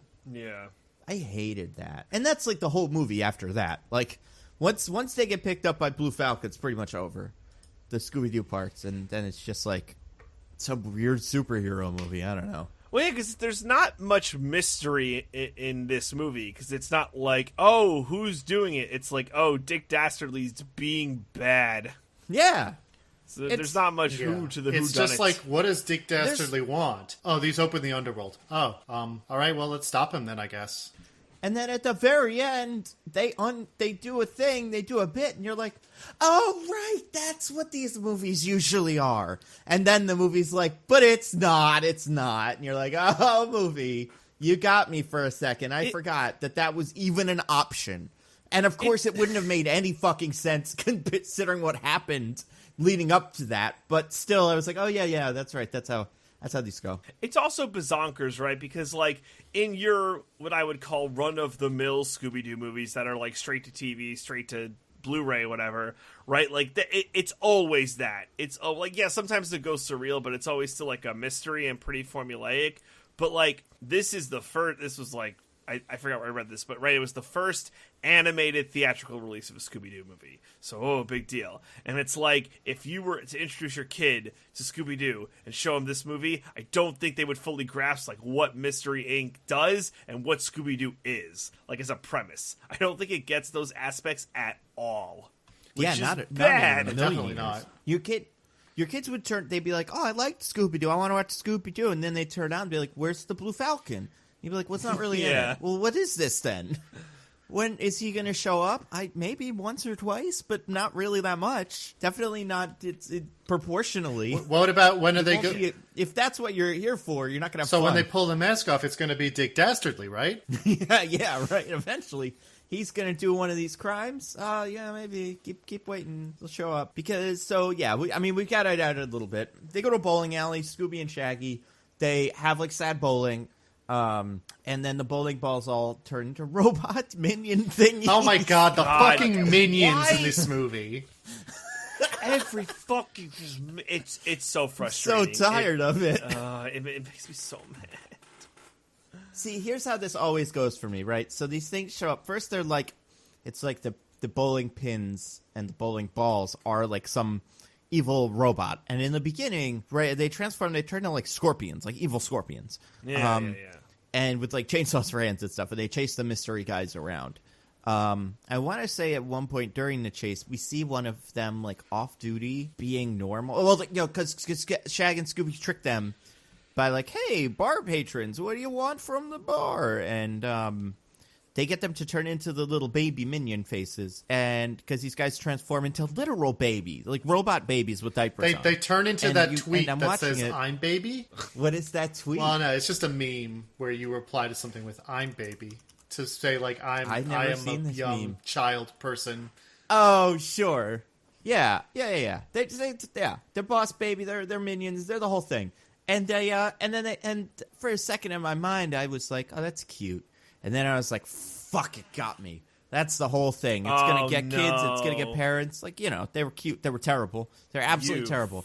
They don't match the rest of the movie. They turn out to be Dick Dastardly's minions. They don't match his aesthetic at all. He doesn't make sense. They don't make sense. They're shiny and happy and like, why did he make them? Where did he get them from? You need your minion-based thing. Right? It's like in the law. You have to have it. You're not doing it right otherwise. Yeah, it's in the modern children's movie playbook that they cribbed this movie from. It's just you got to have the cute, marketable like group of villains that the kids will go apeshit over, and then we make a whole film franchise just about them. What will we make our pop vinyls out of, Nando? What will they be based on? I know, right? It's so hard to market this. Oh my God, these things are basically just Funko Pops. Like, I'm looking at them; they're actually just like living Funko Pops. Oh my God! I'm gonna see if I can buy one. I'm sure I can. Right? You got to be able to. Scoob Funko Pop. Because, I don't see much merchandise here. In fact, do I not see any? Hold on, listen, I don't want it, so maybe it doesn't exist. Well, this movie only just came out. Yeah, but, like, you figure they'd have the market. I mean, it may be part of it's COVID, but you figure the merchandise would be around long before the movie, like, so that you could buy it during the movie. Well, they had to preserve all those amazing, cameos, like how they didn't have Baby Yoda merch ready so they wouldn't spoil the surprise. Right, yeah. Yeah, they had to have little robot babies. God damn it. So, okay. So, they go to, So, they get, like, they're about to be killed by these little robot babies, but then they are saved by the Blue Falcon. They're beamed up aboard Falcon Fury, which is a plane, some sort of, like, flying super jet. They're greeted by a character whose name I do not remember. Dee Dee. Dee Dee, yes. So Dee Dee shows up and she's like, hey, I need you guys. You're in grave danger, whatever. And then a big giant entrance starts. And that's when we meet Blue Falcon. Mark Wahlberg. Played by Mark Wahlberg. And he has a big entrance, which involves a dab, which I did. Yeah! Oh, yeah. So, Did you guys recognize what that music was? Like the music that first starts playing, like when he begins to come out. Is it like the Space Jam theme? DJ Khaled's All I Do Is Win? Is it like that? Well, that shows up later, but is it that, like, do? Is Yeah. it that? Yeah. Yes, which so it's is not the Space Jam theme, but it's from basketball? It was the Bulls, like the 90s Bulls with Michael Jordan. It was that theme. There you go. They do use it in Space Jam because Michael Jordan. It does turn into All I Do Is Win. And he dabs. And I think, so in the context of, like, in the grand dab tradition, it is corny and stupid, so I liked it. Same with Hulk. It is corny and stupid, so I like that he dabs. I think when they dab, unironically, it is bad. But okay, we do got to give this movie points for something. We made a prediction before, and we were wrong. Scooby neither dabs nor flosses in this movie. No flossing. My goodness, I'm shocked. They got to save something for the sequel, probably. You know, it's what we want. Yeah, apparently there's a killer stinger that I just don't know about. Oh, you're gonna die. So it's not even a stinger. It's as soon as the credits start. That's why I'm amazed you don't know about it. Yeah, I watched. Okay. We'll see. DJ was busy watching Speed Racer this time. Speed Racer, trying to figure out what it is. I'm sure I could keep attention halfway, and he got so distracted by Speed Racer that he missed this. So, accurate. Blue Falcon shows up, and then we meet Dynamite, played by Ken Jeong. Now, DJ, can you explain to me what Blue Falcon's deal is? So he's like to be clear, he's not like the original Blue Falcon, right? He's like the son. I think his uncle. No, it's his dad. Whatever. They specifically say his dad was the original Blue Falcon. Gotcha. So this iteration is like a weird, like hapless, bad version. Like he's super incompetent. He's like social media focused. He's not good at being the Blue Falcon. So I don't want to say he's like an idiot, but like he doesn't have like the superhero like bit down. Or he, you know what it reminded me? It reminded me of like Gilderoy Lockhart. Sure. Like a lot of that energy going on. He's a Zap Brannigan figure, I would say. That's actually closer to it. Sure.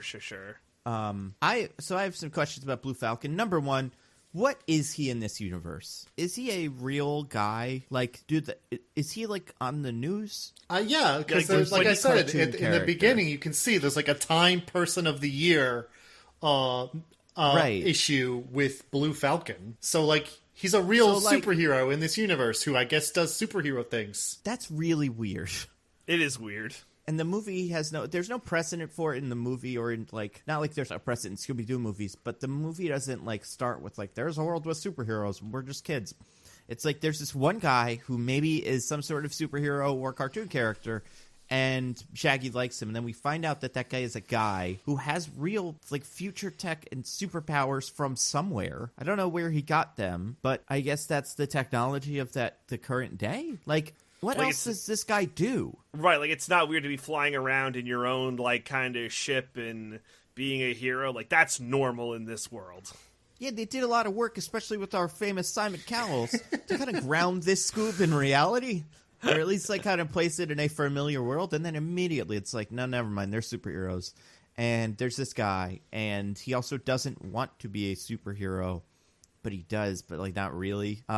What did you think of Mark Wahlberg as Blue Falcon? I did not realize it was Mark Wahlberg in the beginning, and I honest to God thought it was Ryan Reynolds. Like, yeah! I had a lot of Ryan Reynolds energy going on. Me too. So that was a thing. What about you, DJ, or Diggins, excuse me? What did you think? What did I think of what? Of Mark Wahlberg's Blue Falcon. Marky Mark and the I Falcon mostly Fresh Bunch. didn't think about it being Mark Wahlberg, so I guess that's the highest praise I can give. I quite enjoyed this character. Okay. He sucks, but I thought sometimes he was funny. He didn't get my one good joke of the movie, but there were a couple moments where he would like sidle into frame and make a funny face, and I was like, oh, that's funny. I will say, as much as I didn't mind him, I found this character relatively sympathetic, kind of, because there's no basis for what a superhero is in this universe, so he's like, I don't want to be a superhero. Also, you guys seem to be doing okay, so I'll just kind of be here. Right. Which made me fucking hate Dynamite.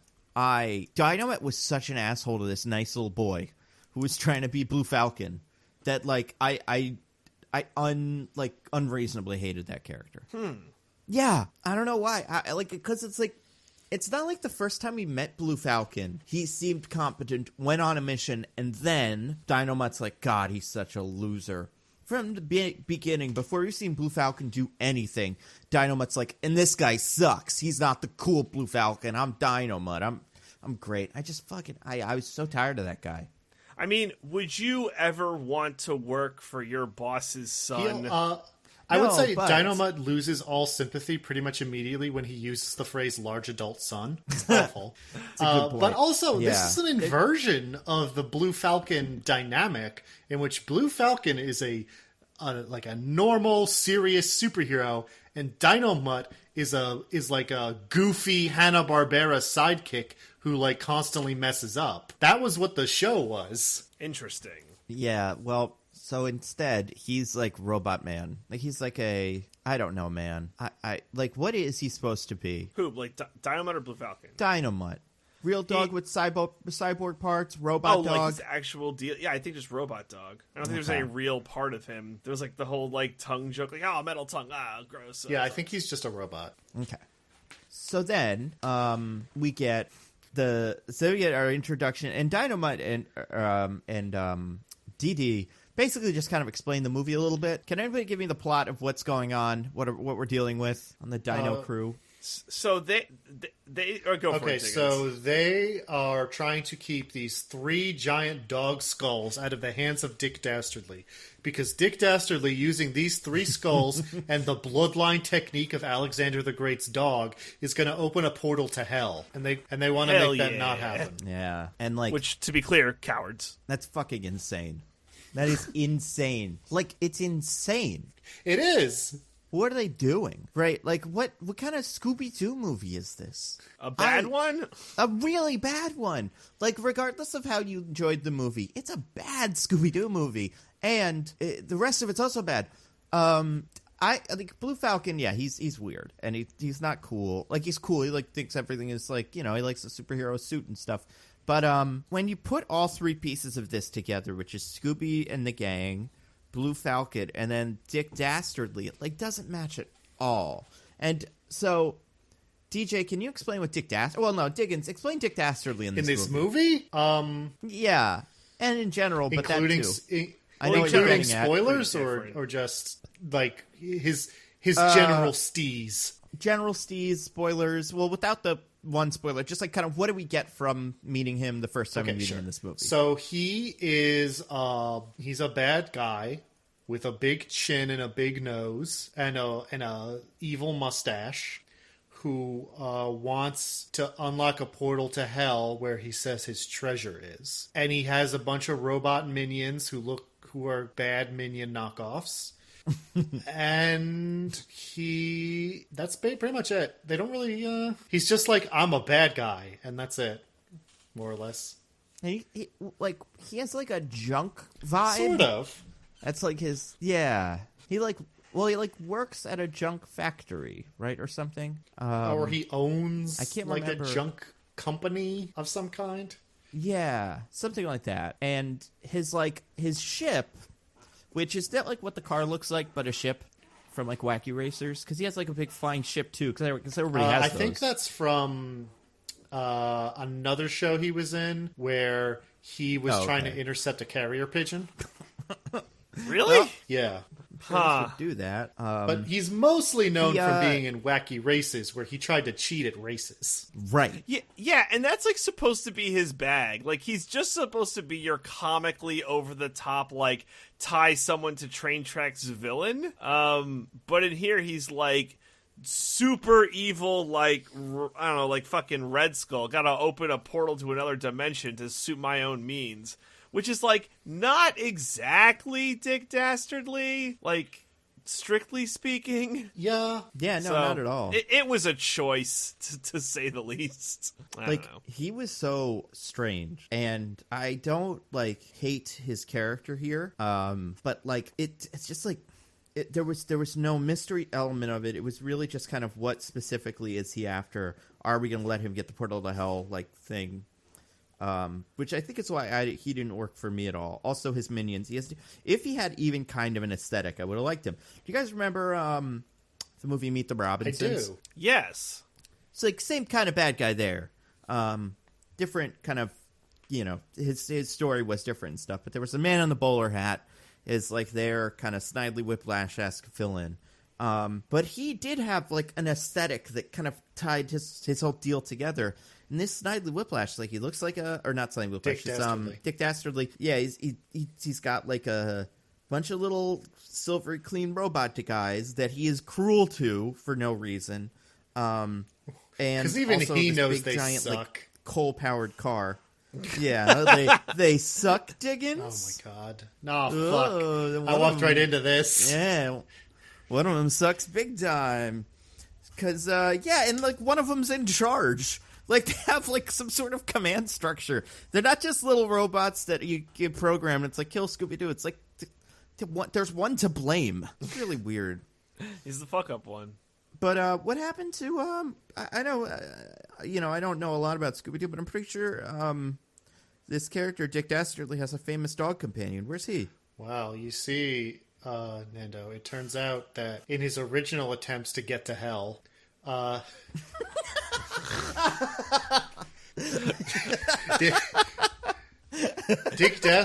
This movie's so bad. Dick Dastardly created his own portals to hell that didn't require giant dog skulls or anything. Oh, cool. And he sent Muttley through first to try and gather up some hell gold and bring it back.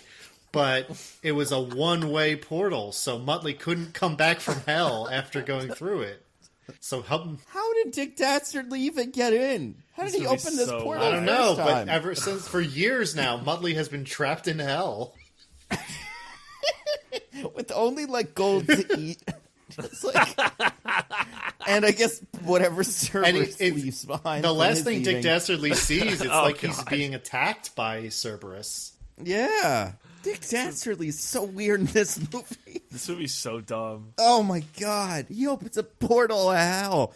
And like, there's treasure on Earth. Also, he's definitely richer than all the rest of the characters in the movie. Like, he has a poor aesthetic, but he has little robot guys that turn into bowling balls and stuff. And they follow his commands, which is more than you could say for the Blue Falcon and stuff. But no, he's like, and I mean, God, there are chases in this movie where like, it's like Guardians of the Galaxy. Where, like, the Blue Falcon has what's her name? Dee drives this weird like bicycle thing that flies the what? What the heck is going on? Who cares? Yeah, it's pretty weird. Oh god, this movie sucks. What are the rest of the gang doing during all this nonsense? Does anybody remember? I honestly can't. They're just trying to fight Scooby and Shaggy. Like, they're going around to the bowling alley the Velma's doing her classic Velma analysis. Yeah, and the bowling alley attendant, like, really shames them about how they didn't support Scooby and Shaggy, even though they totally did. They were here. That line. That was cute. They were here and they were so sad, but I bet if they had some friends with them, they wouldn't have been abducted. Yeah, it got to that point where it got so specific, it was really funny. There was another thing she says, because she also, like, gives them the robot. Like, I'm going to find it, but her line, that character's line that is the robot reveal line is also it's funny. Like, Velma asks, like, can you describe the robot? And she's like, yeah, it looked like this. And she just dumps it on the table. Yeah. I need more of that character, unless all the rest of these dorks. She had, like, a Daria energy going on. Just like, whatever. Yeah. Very, very disaffected bowling alley manager. And listen, it was great. Second best part of the movie compared to the best part, which is coming. So yeah, they have a robot that they have. Like, they like get one. And it turns on and causes all kinds of trouble. I don't care. I don't remember what happens. But this leads everyone to... They're just like driving to Dick Dastardly's junk shop. But then the robot dog wakes up and tells Dick Dastardly where they are. And he's like, Scooby's friends, you say? Yeah. Oh, we got Dick Dastardly here. We also have we should have the Blue Falcon here too. I mean, I don't see why not. He is played by Mark Wahlberg. True. Classic guest of the show. I don't see why we can't bring him over. Have them recreate one of their bullshit scenes. Come on, guys. Hey, it's Mark. No. I can't channel it. I mean, just do Ryan Reynolds, because you're right. It's just Ryan Reynolds for a while. Park the car and Bastiat. Hey, Smock. It's way higher. It's like, hey, I'm the Blue Falcon.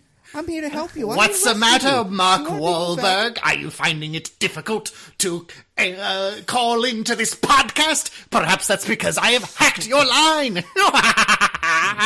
This podcast is mine now. Mine. 5 seconds, MacGruber.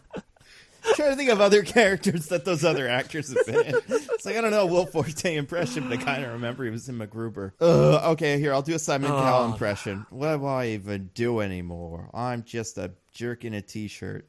This movie sucks. Guys, this is the worst one. Movie's such a bummer. But, okay. So they go to the amusement park. You know my famous chain, Can you sing the theme song? I can't believe I didn't promote it in this movie. Wahlburgers. I want to hear the Wahlburgers theme song. Wahlburgers, come and get your Wahlburgers. If it ain't a Wahlburgers, Scoob, come and get your Wahlburgers. All I do is win, win, win. What? It was so stupid. This movie's garbage. This movie's so bad, you know Scooby was flossing off screen, and you might as well ding him for it. So then they go to the amusement park. There's a whole bit in an abandoned amusement park where we get a couple of things.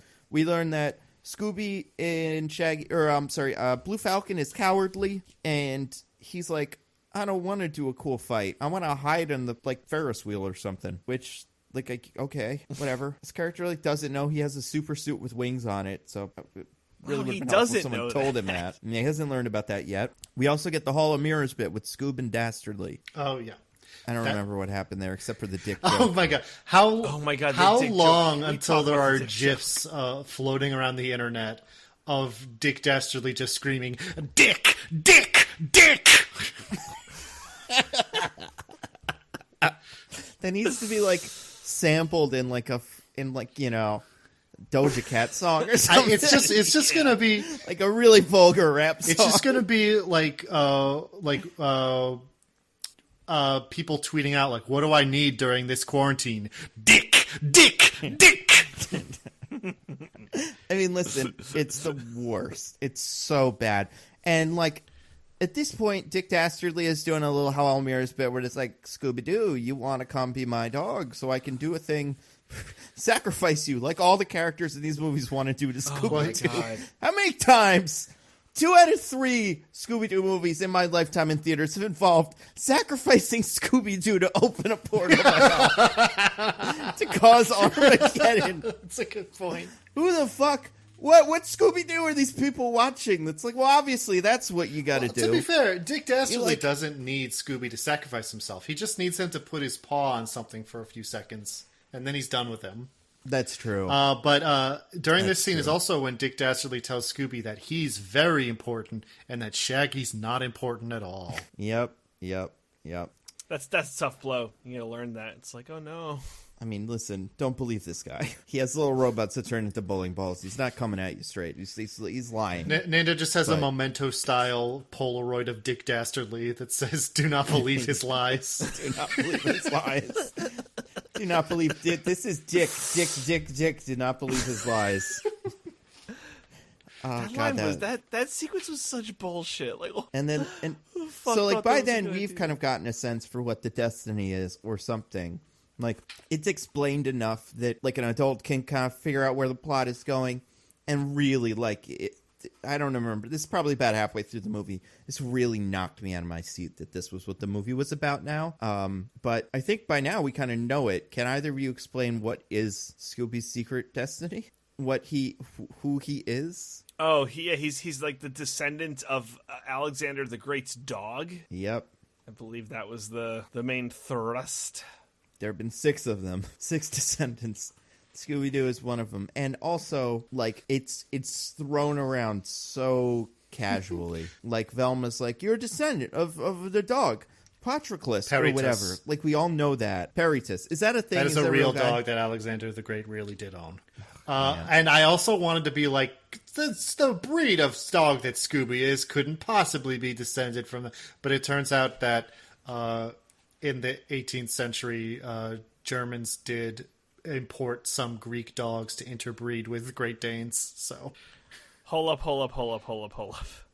You mean this movie was specific enough to know Or Shaggy and Scooby Styles stumbled into the correct answer by accident. Probably that one. That Scooby-Doo could have possibly been I the think descendant that's of right. Alexander the Great song. How about this? Wow. So then, so this whole bit has been like, to open this portal or close it or whatever. To do portal stuff, you need 3 skulls of Cerberus, which are like these humongous things. Dog skulls. They're not, they're giant. And I forget where the first one, I don't even know if we saw the first one get got. I think we learned that he decimated Xandar and stole their dog skull. We see the third one, or the second one is at the amusement park, I guess, right? So it's like, no, that's a trap, right? At one point, He just says he got the second one in the Gobi Desert. We don't see him get it. Oh, right. Right, because Blue Falcon calls an audible, and he's like, I'm pretty sure it's at this place. Yeah. Yeah, that was awkward. He just totally mansplains to his sidekick, like, nah, lady, you're wrong. Yeah. Get wrecked. And, but then the third skull, and this is really where the movie takes a left turn into crazy world-building nonsense. DJ, where is the third skull? Isn't the third skull? It's on Mount Messick. Yep, where is that? What a great question. Oh, it's in like Antarctica center of the Earth, or right? something, or center of the Earth. Yeah. It's like fictional nonsense place, but it's one of those places where like Aquaman ends up for no reason in his movie too. Or in the Godzilla movie, Godzilla King of the Monsters, when they go to the Hollow Earth. Or that's right. That's another good one too. Another great movie. We're 3 good movies right now: Aquaman, Godzilla, and Scooby Doo. The pantheon of great movies. They all have a big giant monster, though. Like, what is it? What the heck is going on with these guys? These writers, by the way, I looked them up. None of them have like credit, so like, they're not like guys. It's not like the guy that wrote Aquaman, and so you're like, oh, well, of course he's gonna go back to his old bag of tricks. This is just some vision some people had. But anyway, we get introduced to the best character here. It's Captain Caveman. How Captain Caveman who talks? Well, Captain Caveman could always talk, but it was very Scooby style. Oh, I know. He only said like rabble rabble or something, didn't he? Yeah, I thought and then Captain Caveman. Wait, did you hear him say words? I was listening to the version where he just said rabble rabble. Also, KFC yum yum also, yum. Weird thing to point out, DD originally Captain Caveman's sidekick in the cartoon. Why even bother with all this like stuff? We don't need 2 characters. Why can't DD be the robot dog? Because the Captain Caveman cartoon wasn't just Captain Caveman. It was Captain Caveman and the Teen Angels. And he just hung out with like 3 normal teenage girls. What? Who thought this was something that you could make a cinematic universe around? They can't even make one movie with its own continuity, so, like in a clear and concise way. Like, at least fucking the Mummy movie sucked too. But at least it was like, he's the mummy, and then there's Dr. Frankenstein, or Dr. Jekyll. He's going to do all the other movies later. With this, it's like, we probably would have had to find out Dee Dee's backstory. Did she... Like, she would have had a spinoff with the caveman. Now that Blue Falcon is, like, competent, she's pretty superfluous. But, yeah, oh my god. So then there's a fight, because Blue Falcon... and Scooby and Shaggy. And at this point, Shaggy and Scooby have, like, grown apart because Scooby got a superhero costume. Oh, well, he's so sad because he takes off the collar. The collar, Nando. I mean, come on, have a heart, dude. Put the fucking collar back on. No, because I was going to write that note, but then the new costume has a collar. 2 collars, whatever. Has he never seen a frat boy in the early 2010s? It's like a hat on a hat. Has he never met a rapper 2 Chainz? Yes. And exactly, yes. But no, he instead has forsaken that, and he's like, oh, I'll fight you guys. I'm Captain Caveman. It's fun for me to do fights, and if you win, you can have the skull. And there's like a whole crowd of like, I don't know, Sith lords chanting and like cheering him on. Well, Emperor Palpatine's just he beats everybody up. Captain Caveman, surprise, surprise, is better at doing fighting than these other guys. Even better than like the robot dog. But whatever. He's great because he has the single funny line of the movie. Anyone want to take a guess of what it was? Because it's actually like, it's pretty funny. I don't recall what you're talking about. So late in the fight is ended where, we haven't really gotten to this, but Dick Dastardly kidnapped the kids. And oh, that's right. He's using the other 3 as kind of part of a plan, and he releases Fred with the van and the mystery machine, like the mystery machine, and then Shaggy's like, "Oh, Fred," and then it turns out that that's Dick Dastardly, and he just want to get close enough to Scoob. But before that, he hits the van, comes like out of far away, and Captain Caveman says, "Oh, nice wheels." And then Captain Caveman is hit by the van, thrown into a wall, and then he says, "Whatever wheels are." That's a funny line. Yeah. That's a really good line. Wait, also, have we talked about Captain Caveman? Did we say who he is? Oh, he's Tracy Morgan. Yeah, what a crazy out of nowhere voice. Yeah.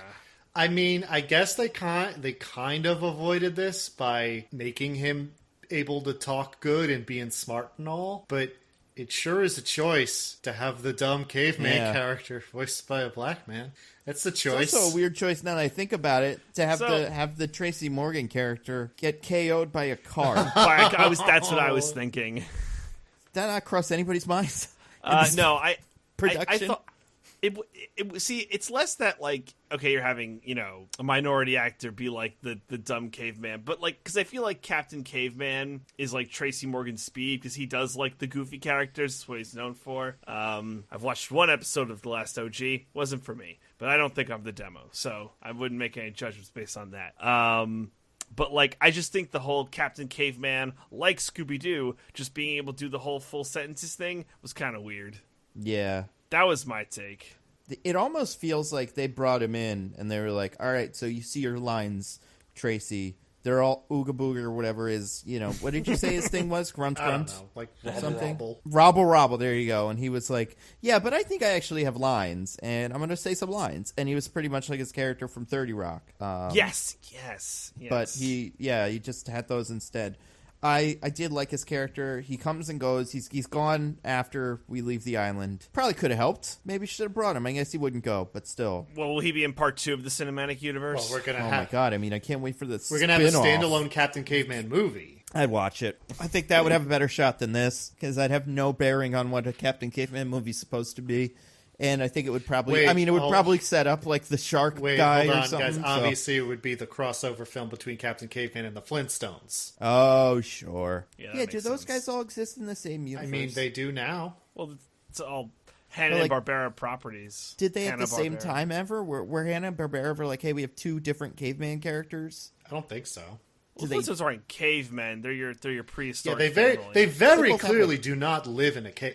Yeah, I guess, but they both swing around clubs and stuff. Big giant clubs. It's an aesthetic of the caveman. I guess, I don't know. I tried to explain Captain Caveman to people, and a lot of people don't know who that is at all. Even if I say just a big ball of hair with a nose and a face, and like, he's got arms and legs. Yeah, exactly. I was surprised at how little cultural like cachet that character has. I'm not surprised.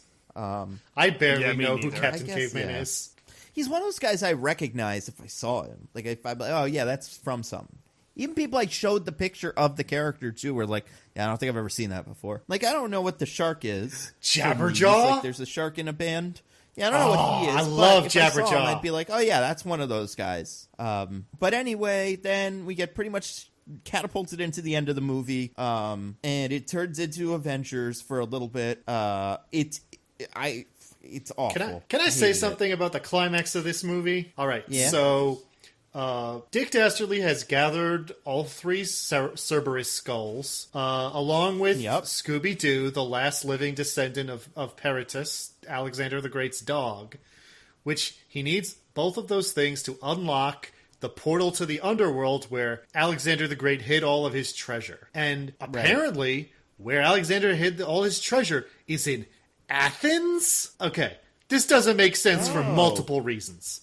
Number one, Alexander the Great, while he did rule Greece in general, was primarily the king of Macedon, and probably would have had his treasure shipped back there, not to Greece, and certainly not to Athens if he was going to Greece, which was not really a principal city of the Greek peninsula at that point in history. There was more like Thebes, Corinth, Sparta, more than Athens at that point. Right. Second of all, Alexander the Great famously never returned to either Greece or Macedon after he went on his campaign in Asia against Persia and then as far east as like the borders of India. So he never would have had any time to go back and set up this elaborate portal where he kept all his treasure because he died in the east, never having come back. So when did he do this? When did he have the time? Why is it in Athens? None of it makes any sense. Also, did he kill Cerberus? Where did those why is he keeping his treasure in hell? Surely there are better places to hide it. Is he like, no one gets this treasure but me, Alexander, and I'm definitely going to hell, so might as well I killed a lot of people. Treasure there first. I'm going to hell. Yeah, I'm not a great dude, so I'll send the treasure to hell so I can play with it when I get there, even though there's no I don't seem to be with it when we get to. So maybe he went to heaven. He was like, oh no, I could have set the treasure here. I was sure I was going to hell. There must be some mistake. Because hell, man, there's nothing. I mean, it's like it's a big giant door with like a little hand scanner thing on it that you can use to open it. And then there's another trick lock, which we'll get to. But yeah, then Cerberus just comes out and kills everybody if he wants. Oh. Like, protects the door, I guess? Also, everyone blames Shaggy for leading Dick Dastardly to them. But Shaggy didn't come with them and didn't know where they were, other than that they were on this island, which Dick Dastardly already knew. So Shaggy didn't actually help at all. It's true, and it seems like Dick Dastardly could have just gotten Scooby at that moment if he just sent all the robots to get him. Like, Dick Dastardly... The whole Fred deception isn't that useful either. Also, I can't get over Cerberus. Cerberus is green. Yeah, Is that like a ghost. This is the first time that's ever been done in media? Like, it reminds me of the Ghostbusters movie when in the new one where they just decided all the no, I guess not the new one. The one that I guess that one's not coming out this year. But the one with all the SNL comedians, when they decided that they were all the ghosts were just like some glowy blue thing, and it was like glowy blue guy with smoke, glowy blue bigger guy, and they just kind of punched them all. I think that's what they did here, where they were just like, what's Cerberus? I don't know, he's like green, like a ghost. Big giant green dog. Like, where's Paradis? He's in All Dogs Go to Heaven, Nando. Shoot, that makes complete sense, except for Cerberus. Yeah, and I guess Scooby Doo, if he were to die, that wouldn't have worked out so well. But and Muttley. Decidedly Muttley does not go to heaven. But Muttley didn't die and go to hell. Muttley was sent to hell via portal. The rules were not specific. It was all dogs go to heaven. The thing is, not all dogs die and go to heaven. But at the end of All Dogs Go to Heaven 1, we do learn that dogs can be sucked through a portal into hell, even if they have already died at that point. So, because that's what happens to Pugsley. Pugsley's not his name. I've not seen that movie in a very Carface. long time. Pugsley? Yeah. Oh, wow. I can't believe I remembered that. I'm impressed with myself. Next week we'll do All Dogs Go to Heaven. Try to pick that one apart. See how that crossed over with this. So there's a big fight, Blue Falcon. So we got everybody's doing their thing. We got a couple of moments here. Fred has a moment. I hate it. Does anybody want to explain this one? Yeah, he. So at some point the mystery machine like blows up. I don't remember why. But this is the love interest that Fred has, that the movie's established Fred has, is that he loves the Mystery Machine. It seems like in this movie it's his. Yeah. Also, the Mystery Machine blew up because Dick Dastardly had his robots shoot it out of the sky. Yes. That's right. What a dick. Dick. Dick. Dick. So he takes like the little like floral like the spare tire protector thingy. Yeah. Or he like where's it on the front of the car? Whatever. Yeah. He takes that and he takes like some of like the grease and he like spreads it on his face like war paints. He takes like, the hubcap thing and makes it a shield and he's like, I'm going into battle. I'm Fred. Oh, and he pulls out an ascot. His signature. Yeah, just ascot. totally stealing that scene from Scooby Doo 2. Yeah. Yeah. And probably Scooby-Doo 1. I feel like it's like the classic, that's what Fred getting back into business does. Also, the ascot means nothing to this one, because who cares? He doesn't wear them. Like, at least in the other one, in Scooby-Doo 2, it was like, he's, he has a, like, he's known for them. But in this, it's like, who gives a shit? It's this weird little neckerchief, I don't know. But also, yeah, and then he says, like, I'm the tank. I think that's here. And I'm like, that's fucking not, that doesn't make any sense. What lesson did Simon Cowell teach you that you are applying here? He believes in himself. Yeah. And then he stops Cerberus because he has a last stand. So, of course, he just, I don't know, kills the dog. What, does anyone remember what happens? Cerberus just, like, fucking murders him. Yeah, what the fuck? Yeah, he crushes. This movie hates the Mystery Gang. Like, everybody in Mystery Inc. It has nothing but contempt for them. It enjoys Scooby-Doo, but all of the rest of them it could not care less about. It's a shame, too, because, like, the most interesting thing about these Scooby-Doo movies should be the group dynamic, and the movie doesn't give a fuck.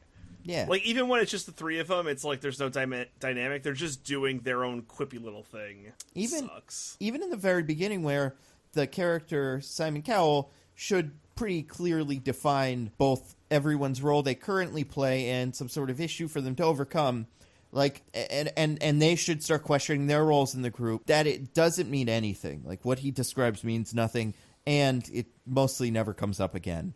Like, it's like Daphne's the people person, so the robot likes her, but, like, it's not because she embraces a role as the people person or whatever. It's just that, you know, she already is, and Velma's the smart one, so whatever. It just, it yada yada yada's over all of the Scooby-Doo parts of this Scooby-Doo movie. Yeah, because they all have their pre-established thing.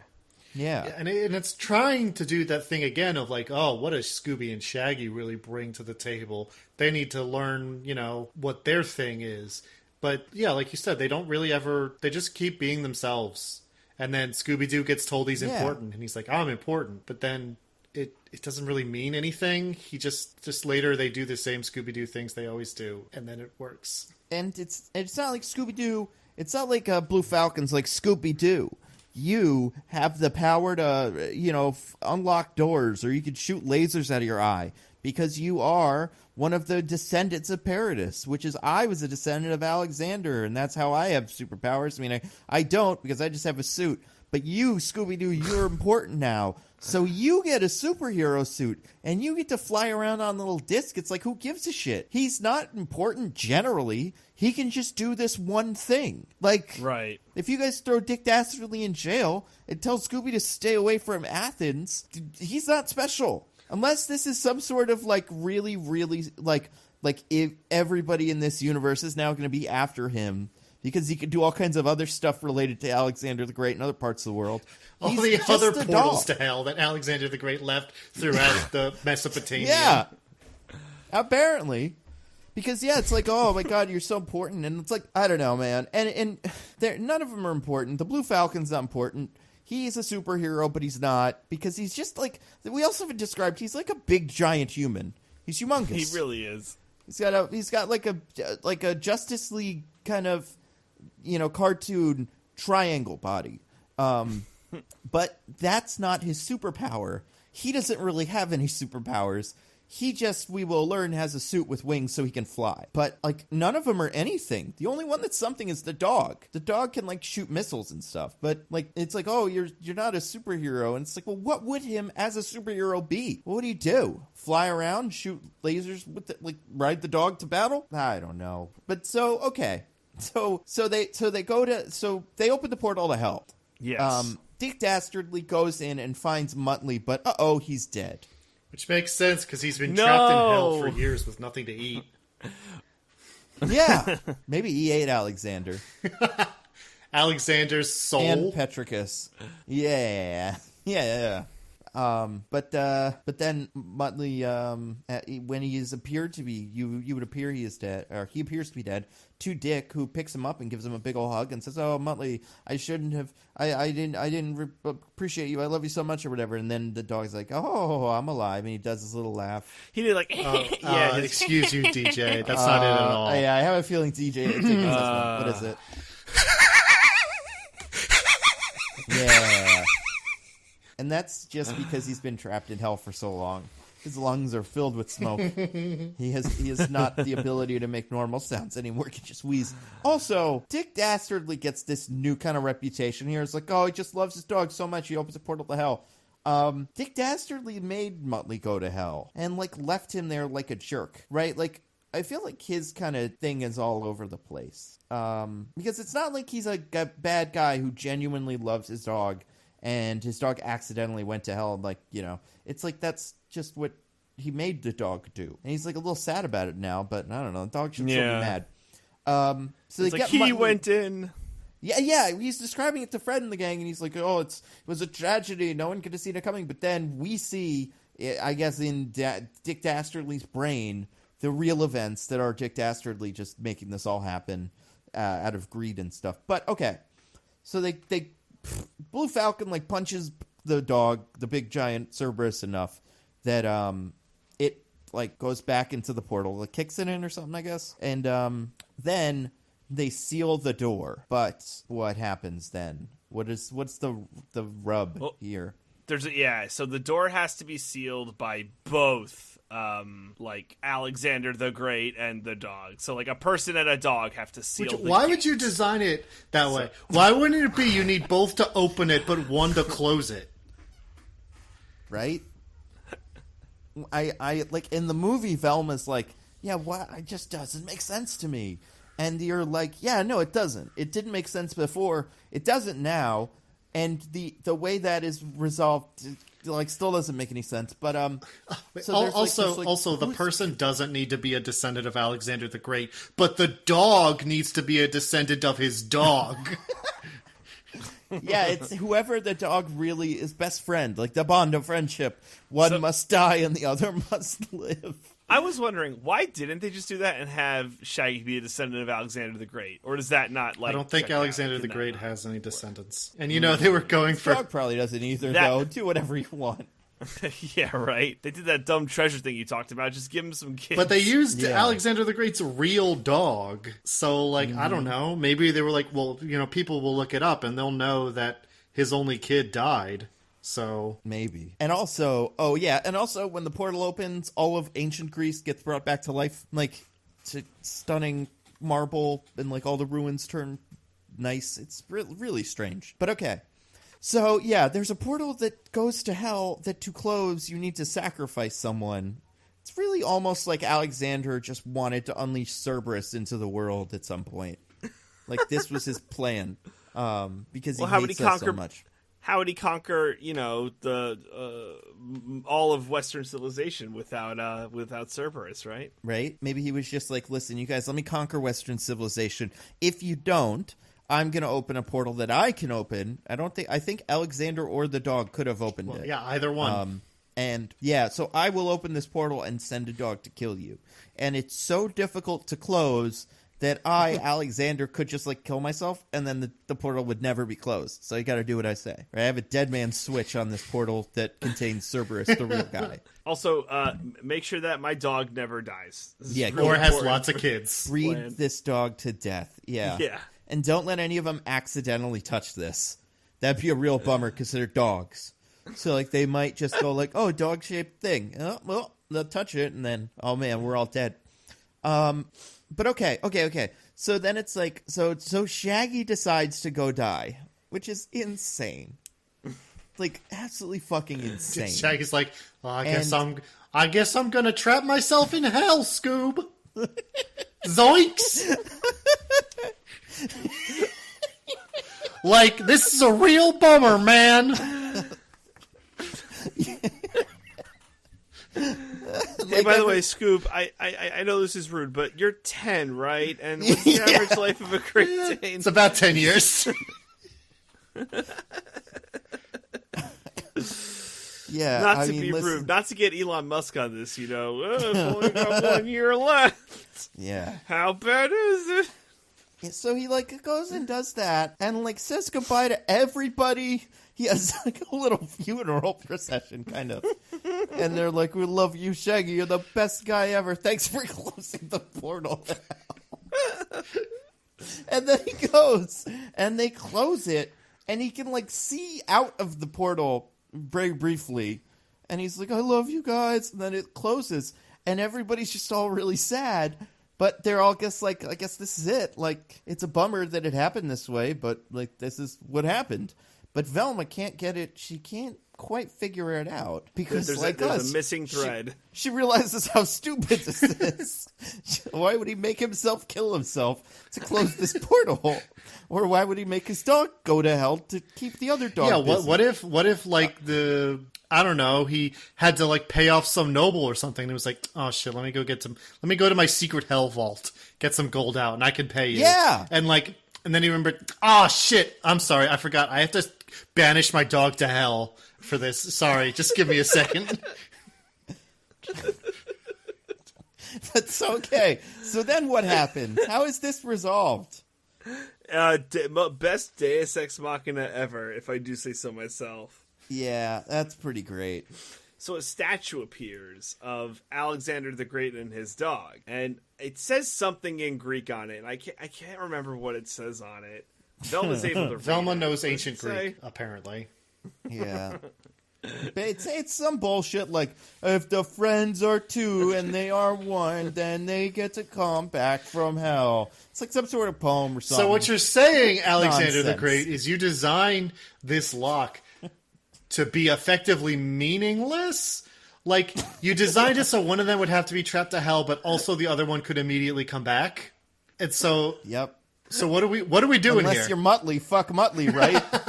Where was his little door? He didn't lock the door. He just went into a different portal to hell. So, like, he had bypassed the security system, which means he also didn't get the fail-safes.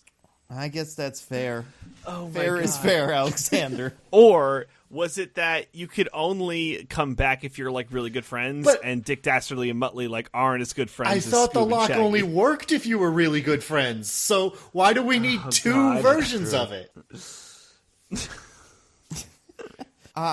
Oh god, this movie's so stupid. It's just like, okay, I can't believe this is I the can best they compare landed on. this to another moment earlier in the movie where it just feels so perfunctory, where they feel like we've got to have a sad sacrifice scene, but you know, obviously we can't condemn Shaggy to hell, so just immediately undo it.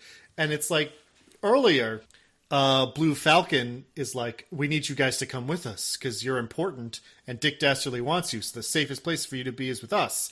And then he does this whole bit like, adventure is calling. And Shaggy's like, no, I'm not interested, thank you. And then immediately Scooby's like, oh, maybe. And Shaggy's like, okay, yeah, why not? And it just feels like somebody read in a screenwriting book somewhere that that the hero's journey has the refusal of the call. So, like, your hero has to say no to the adventure the first time they hear about it, but, like, they don't understand why that's there or what that's about, so they literally just have Shaggy say no first, and then move on, and, like, continue the story without any difference. And that's kind of, it feels like the same thing here, where they felt like they had to have this sad sacrifice scene, but they don't care about what it actually is, so they just immediately undo it. Yeah. And I mean, to be fair, lots of kids' movies have the sacrifice scene that is immediately undone because you don't want a kids' movie to be that sad. But those movies also have actual emotional weight to them, and this one doesn't. So fuck this movie. Yeah. And like in your death thing, there's some sort of like the like, you know, it's like Hercules, where, I'm speaking of portals to hell, where the character has to sacrifice something to get the thing out, and it's like, oh wait, why did they not die in the way that you kind of expected they would? Well, they learned the lesson of the movie, and they get to be cool now, and like, you know, because of the lesson, they get to bypass the really terrible thing. But with this, it's like they were already friends, they were cool, and the movie had to hide the rules from us so that later, when the danger is subverted, it would have been obvious to us why and how it was subverted if we knew, because that's what the movie like group was. It's like also dumb. Yeah. It's also dumb because Scooby and Shaggy have their falling out in the movie, but then they make up soon after. Yeah. So it's not like if they had like made up at the end here, or like after one of them had banished themselves, it'd be like, oh, I was so bad to do this and I should have been a better friend.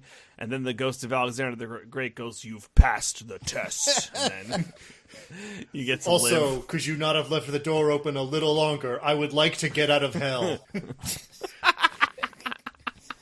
I'll leave the dog behind, as is tradition, but I will escape hell. Also, amazing that for a movie that has a portal to hell, there was no blue sky beam. I really could have used one kind of those of a blue sky sky beam. beams. Yeah, there was there a kind of a sky beam. Oh, I'm sorry, I must have missed that. It's just so Well, like they got their sky beam quota. like some of the animation in this movie I found like quite like nice. It was pleasing. It was very colorful. Some of the expressions were fun, but like the way that this movie ends, it's just so much nothing. Like there's no emotion behind it, so it feels so hollow. Well, we haven't talked about the other ending. Yeah, what's that? Well, we have to find out who the perp is. Oh yeah, I forgot about that. I thought you meant the other one after that, and then the one that me and Diggins know that you don't. So who's the perp, DJ? Well, of course it's Dick Dastardly. Yeah, because he's the one that was doing it, and he has this whole backstory, and there's never been any hint that it wasn't him. Or was there? Or was there. So we have to get our classic, like, mask reveal. Yeah. And they pull up the Dick Dastardly mask, and who to our wandering eyes appears? Again, it's Simon Cowell. Amazing, man. Amazing. Just amazing. Like, what the fuck was that? Well, who is that joke for, even in the moment? You were kind of like, oh, I guess that's because of they had him, but I don't know, man. Does he say anything? Like, he says something, but I can't remember, like, exactly what he says. Well, yeah, I think he says, like, yes, this was my plan to get you kids, and kind of half rationalizes it before they immediately pulled that mask off and reveal Dick Dastardly. Now, I don't know a ton about British law, but I'm pretty sure if you do a bunch of crimes and they arrest you, they pull a mask off you to reveal you to be Simon Cowell, you still go to jail. Just now you're Simon Cowell. I don't know what this second mask reveal was, if this was all just to besmirch the good name of Simon Cowell.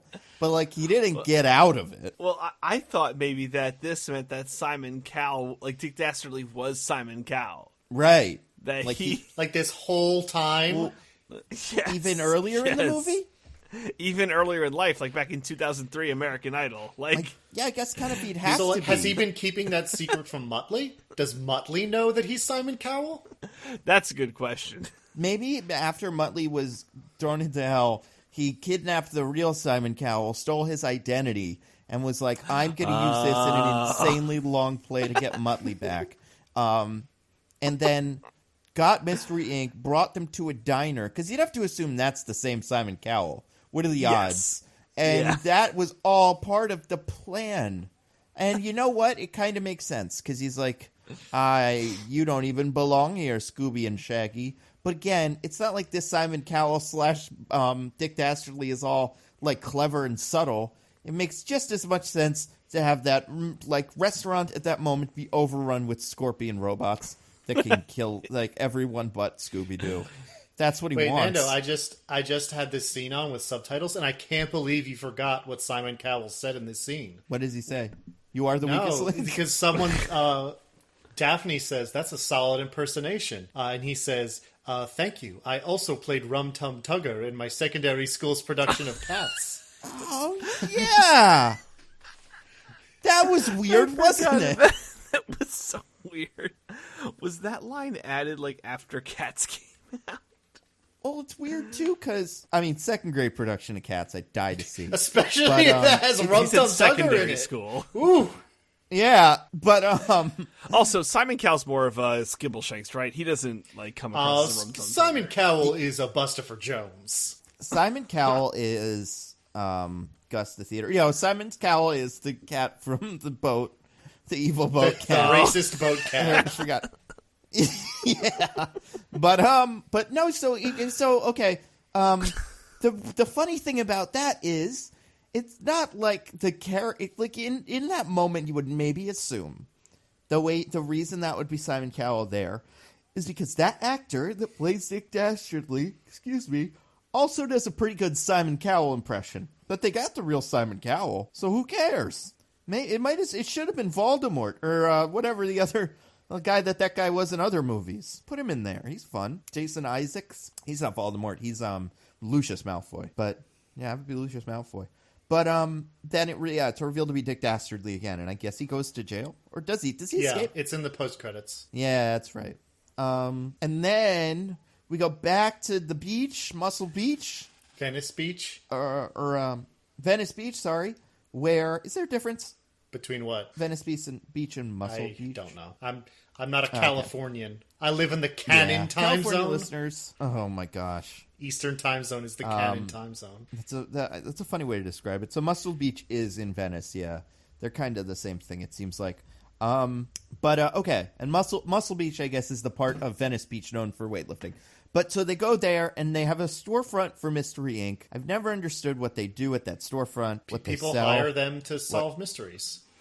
Yeah, it's like a travel agency. You go there and you do the thing that you could do online, but it's like a private detective agency. I guess, but they travel. They spend so much time on the road. What's the value in rent? But I guess at that point they don't have a car, so they can't go anywhere. No, they have a car. They do not. Don't they have a car now? Just in front, like, you're back. I love you. At the point that we're at, DJ, they don't have a car. Yeah, sorry. But then they have they're like having their grand opening party, and to our wandering eyes should appear, but Falcon, the Blue Falcon, and the Falcon Dog, Dynamite, and Dee Dee all show up. Blue Falcon is like DJing because that's his true calling with like magic floating turntables. Yes, it is his true calling. And good for him. He seems to be doing a great job.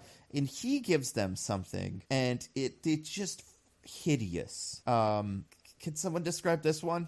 So he gives them a misshapen polygon of some sort that slowly lasers on a few different features, and you realize is supposed to be a new mystery machine, even though it looks really bad. Awful. It looks also awful. The mystery machine in this movie was already weirdly small for a van, and this thing is even smaller.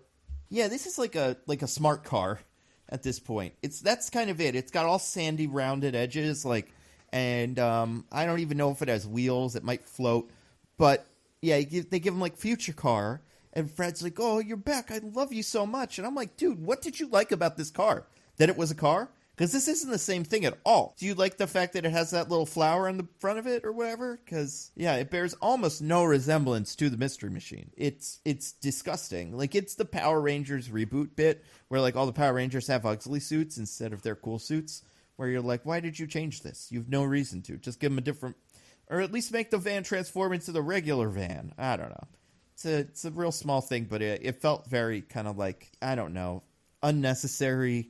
in the modernizing the franchise kind of move. So then, DJ, the credits. Okay, apparently the part I missed. Do you remember them at all? So I remember them just going through like each of the characters. Like there's different sequences with the characters, like stills. But I don't think you paid attention to what was in those sequences then. That's possible. So do you want to watch it and Diggins can like explain it while you're watching it? All right. Yeah, that sounds like a plan. So, as DJ said, we get a few still images. First of the mystery gang wrapping up the case that they get called about at the start with a phantom tuna trawler, which then cuts to a newspaper of them having solved that mystery. And we zoom out and we see Adam Ant, another Hanna-Barbera property, beating up a bad guy. And we zoom out further and we see he's teamed up with Captain Caveman, Jabberjaw, and Grape Ape to beat up criminals in New York City. Because and they're like the new Fantastic Four. They're like the new Avengers and they work with Blue Falcon because we see it turns into a video screen that says Blue Falcon recruits new heroes or something. And then we're in Quest Labs as part of Johnny Quest, another Hanna-Barbera property. And we pan over as we see the Scooby Gang talking to Dr. Quest, Johnny's dad, in his science lab. And what should be on the screen here but plans for a new kind of automated robot codenamed Rosie. Yep. And then I'm pretty sure one of the images is just Wacky Racers. Oh, but then we cut. Then we cut to Muttley is breaking Dick Dastardly out of prison because I guess they were like, "Well, I guess Muttley has a middle name." And they're like, "Well, we can't arrest Muttley." That would have been an amazing callback if they were being arrested, and then Muttley's like, "My middle name is blah blah blah," or if Dick Dastardly was like, "His middle name is whatever," and the cops were like, damn it, Will, we can't arrest this dog. Yeah, that would be fun. Anyway, and on his prison wall, he has like sketched out some plans for his wacky racer's car. Yeah. And I think that's the last one that isn't just like a still of a character. Yeah, I think you're right. It's bizarre. It's such a weird little, like, I mean, this should go right up there with the Dark Universe. But with this one, it's like, we don't want to make these movies, but this is what they'd be. So, I legit thought that this was just like cute little stills that they put in the credits. You actually think this is leading towards some kind of cinematic universe? 100%. I think 100 P. Like, I don't really. think. Yeah, I don't think these individual movies will get made, but I think they're kind of being like, let's see what they want. Let's see what they latch onto. Maybe they want these 4 random animals in Falcon Fury. Who knows? I think these are cute little stills of different Hanna-Barbera properties, and I don't know. After they made Blue Falcon and Dick Dastardly major parts of this movie and gave a cameo, and Captain Caveman he wasn't a major part, but I was going to say, and gave a cameo to Captain Caveman. I feel like all bets are off about what they would do. Yeah, I would say there is a very good chance. Here's my guess at what they're going for. I have a feeling if this movie made enough money, and I don't know if it did, but if this movie was a success, Scoob 2 would be wacky races.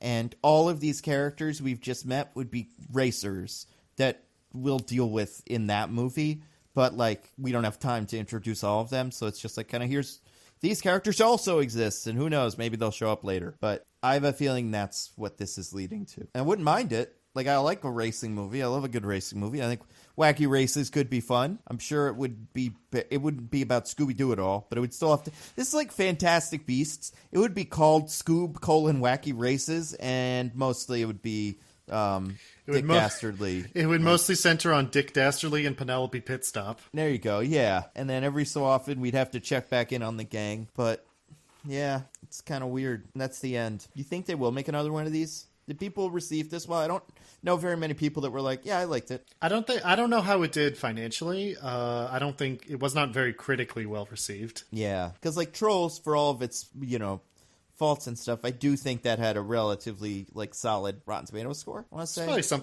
something around like 70 or so, which is fine. Yeah, I think that's right. But this was in the 50s, which is low, even for a kids movie, for all the reasons we have already described. Yeah. It's a bummer, man. I kind of hoped this would be fun. I really did. Animated Scooby-Doo movie, that could have been cool. But they just did not have any interest in Scooby-Doo being, in this being a Scooby-Doo movie. Yeah, it's unfortunate. I mean, better luck next time, I guess. Yeah, I mean, again, it's not like the Warner Animation Group doesn't have, like good movies under its belt. Like, I don't know, get the Lego guys, get the Teen Titans Go guys. Well, the Lego movies now are under Universal, I think. Pretty sure Universal bought the rights to Lego movies. But I gotcha. Get some, yeah, they have a creative team that works well, that understands how to modernize a franchise and like what the kids want, good balance of fun stuff for kids, fun stuff for adults. They've got a lot of luck with those.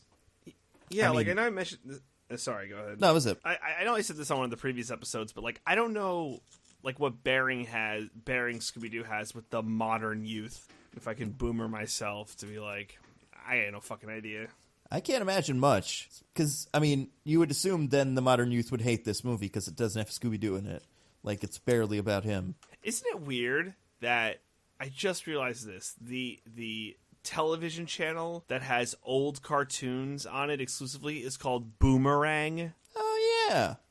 Like, did you just get that? Like that it's made for boomers? Well, no, that it's like that's no. I get the Boomerang, like, oh, it's coming back around, but like that they're cartoons for boomers. Yeah, that's kind of funny. Little double entendre there. Yeah. I don't want to think of them as cartoons for boomers because I have fondness for many of them. Oh, I see. I mean, boomers have gotten a couple things right, Diggins loves those Pink Panther. What else? Fucking Rocky and Bullwinkle. Samurai Mr. Jack's Peabody and Sherman. Yeah. Dudley Do Right. Some of them are good. Dudley Do Right's pretty funny when it's funny. That movie's have you ever seen that one? No. Oh boy, that's would a that fun be a good one for the podcast? Maybe. I remember seeing it when I saw it in the like it's a Brendan Fraser vehicle. I think Brendan Fraser plays Dudley Do Right, and I think Alfred Molina plays Snidely Whiplash. And how can that not be a treat? You know, how can that not be fun? But maybe we'll do that next week. I don't know. I don't know if there's anything actually coming up. There's the Artemis Fowl movie is the only like big release movie. What about that? What is it? That movie with Kumail Nanjiani and Issa Rae. Oh yeah, I already hear that isn't very good. Oh, so perfect. Perfect. I don't really have interest in it. If it was like something special, I'd be like, yeah, that's something. I don't know. Maybe we'll watch that. But I don't know. I forgot that existed until today, where I heard a review that's like, yeah, it's kind of like Stuber. Get your Stuber. If you like Stuber, you'll like this. But they've made a lot of movies like that, and the balance is hard to strike. Game Night did a really good job with it. I didn't love Date Night, but that kind of like normal suburban couple gets thrust into a world of whatever. Yeah, those movies, it's hard to get it exactly right. I don't know. We'll see. We'll put a poll up. Do you guys want to get to our classic segment? By all means. All right. DJ, you got anything to recommend to the fine people?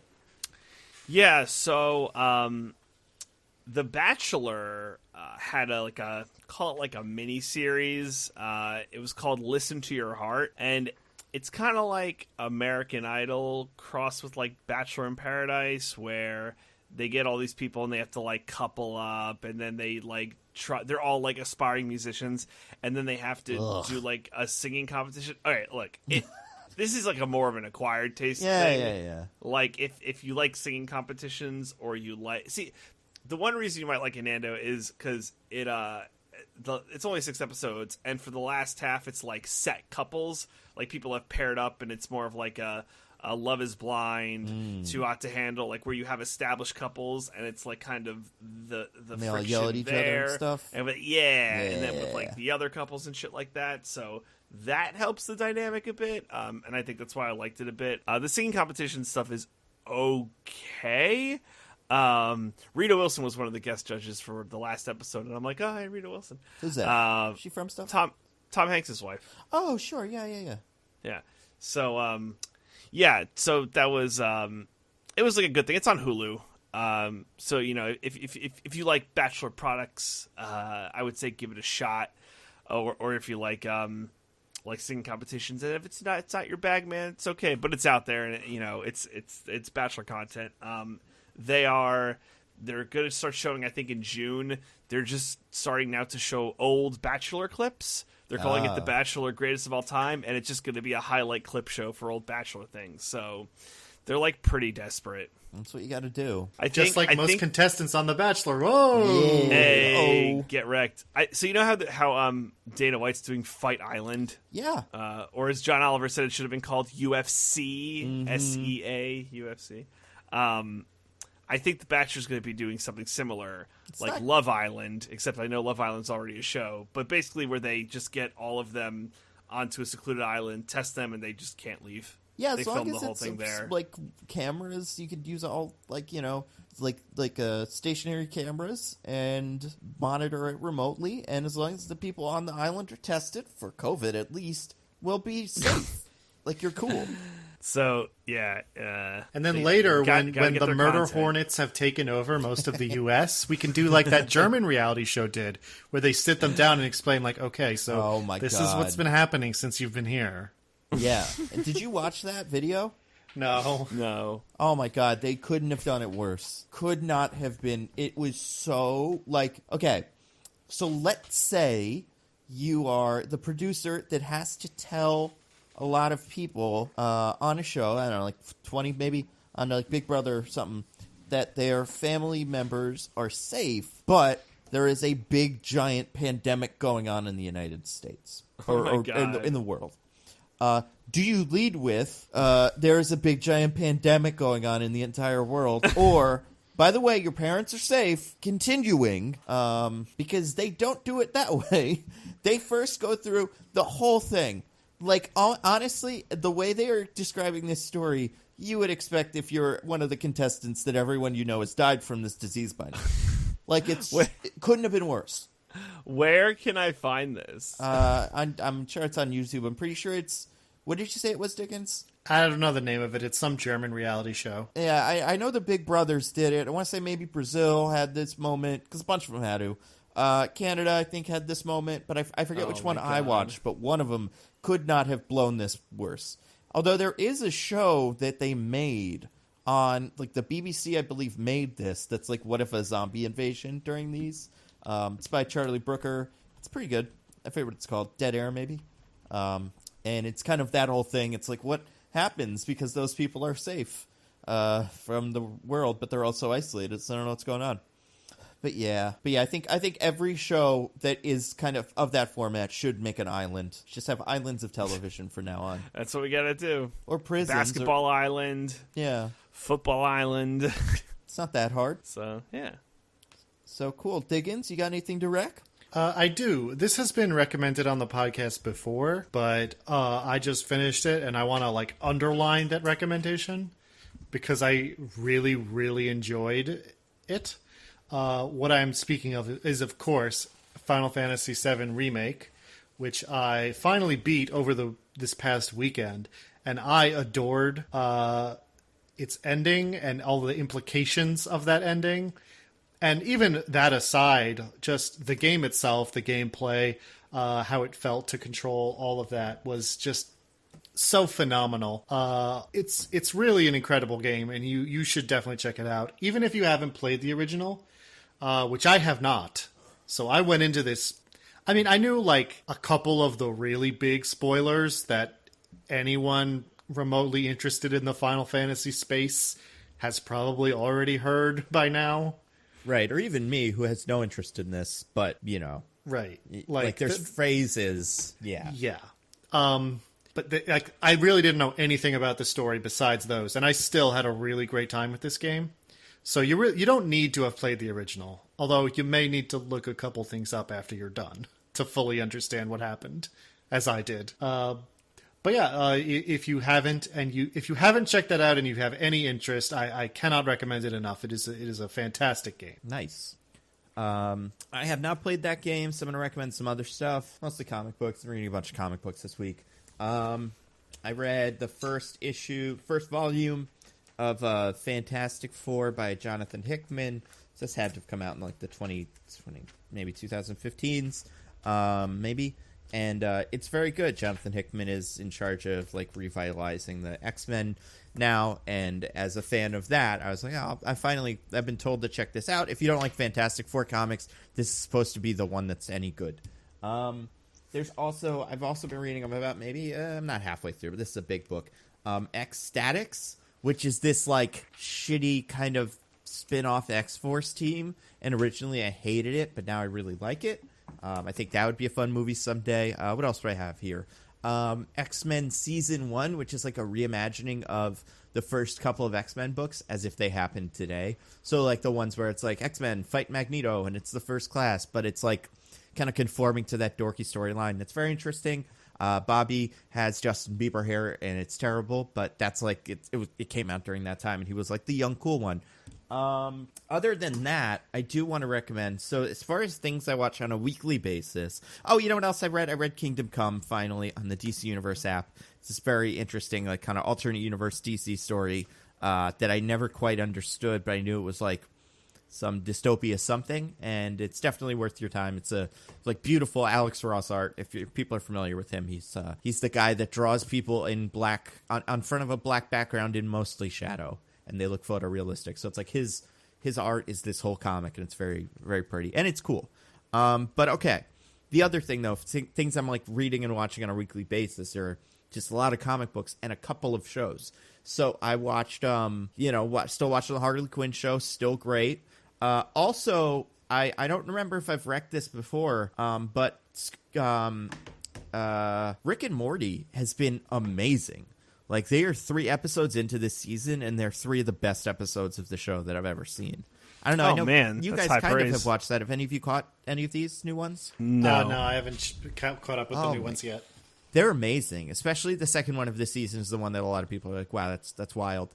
The most recent one, is an episode called the Vat of Acid episode. That one was great. I loved the first one, which I won't spoil. Not that titling that one might spoil it a little bit. But yeah, just so much, so much fun. And I understand why, I've never, I understand why people don't like Rick and Morty, and I can understand why some of these episodes may be I'm kind of done with this franchise because, Pickle Rick, and it's just kind of getting annoying. But I would say go back and give these 3 a shot because they're very, very well done. And especially the beginning of last season and then the end of the season before that were kind of meh. So this is a good way to be get back into it and really feel it. But yeah, that's I would say that's most of it. I feel like I've been watching something else, but I can't remember what it was. Some movie or something. But nothing else is jumping out at me. I rewatched a lot of the Watchmen show on HBO. That show's so good. We're really thank God that was good. It's almost like HBO was apologizing for Game of Thrones by doing an amazing Watchmen show. You guys saw it. That was a year ago. Yeah, I sent that to you. Yeah. Watching after the Thrones, man.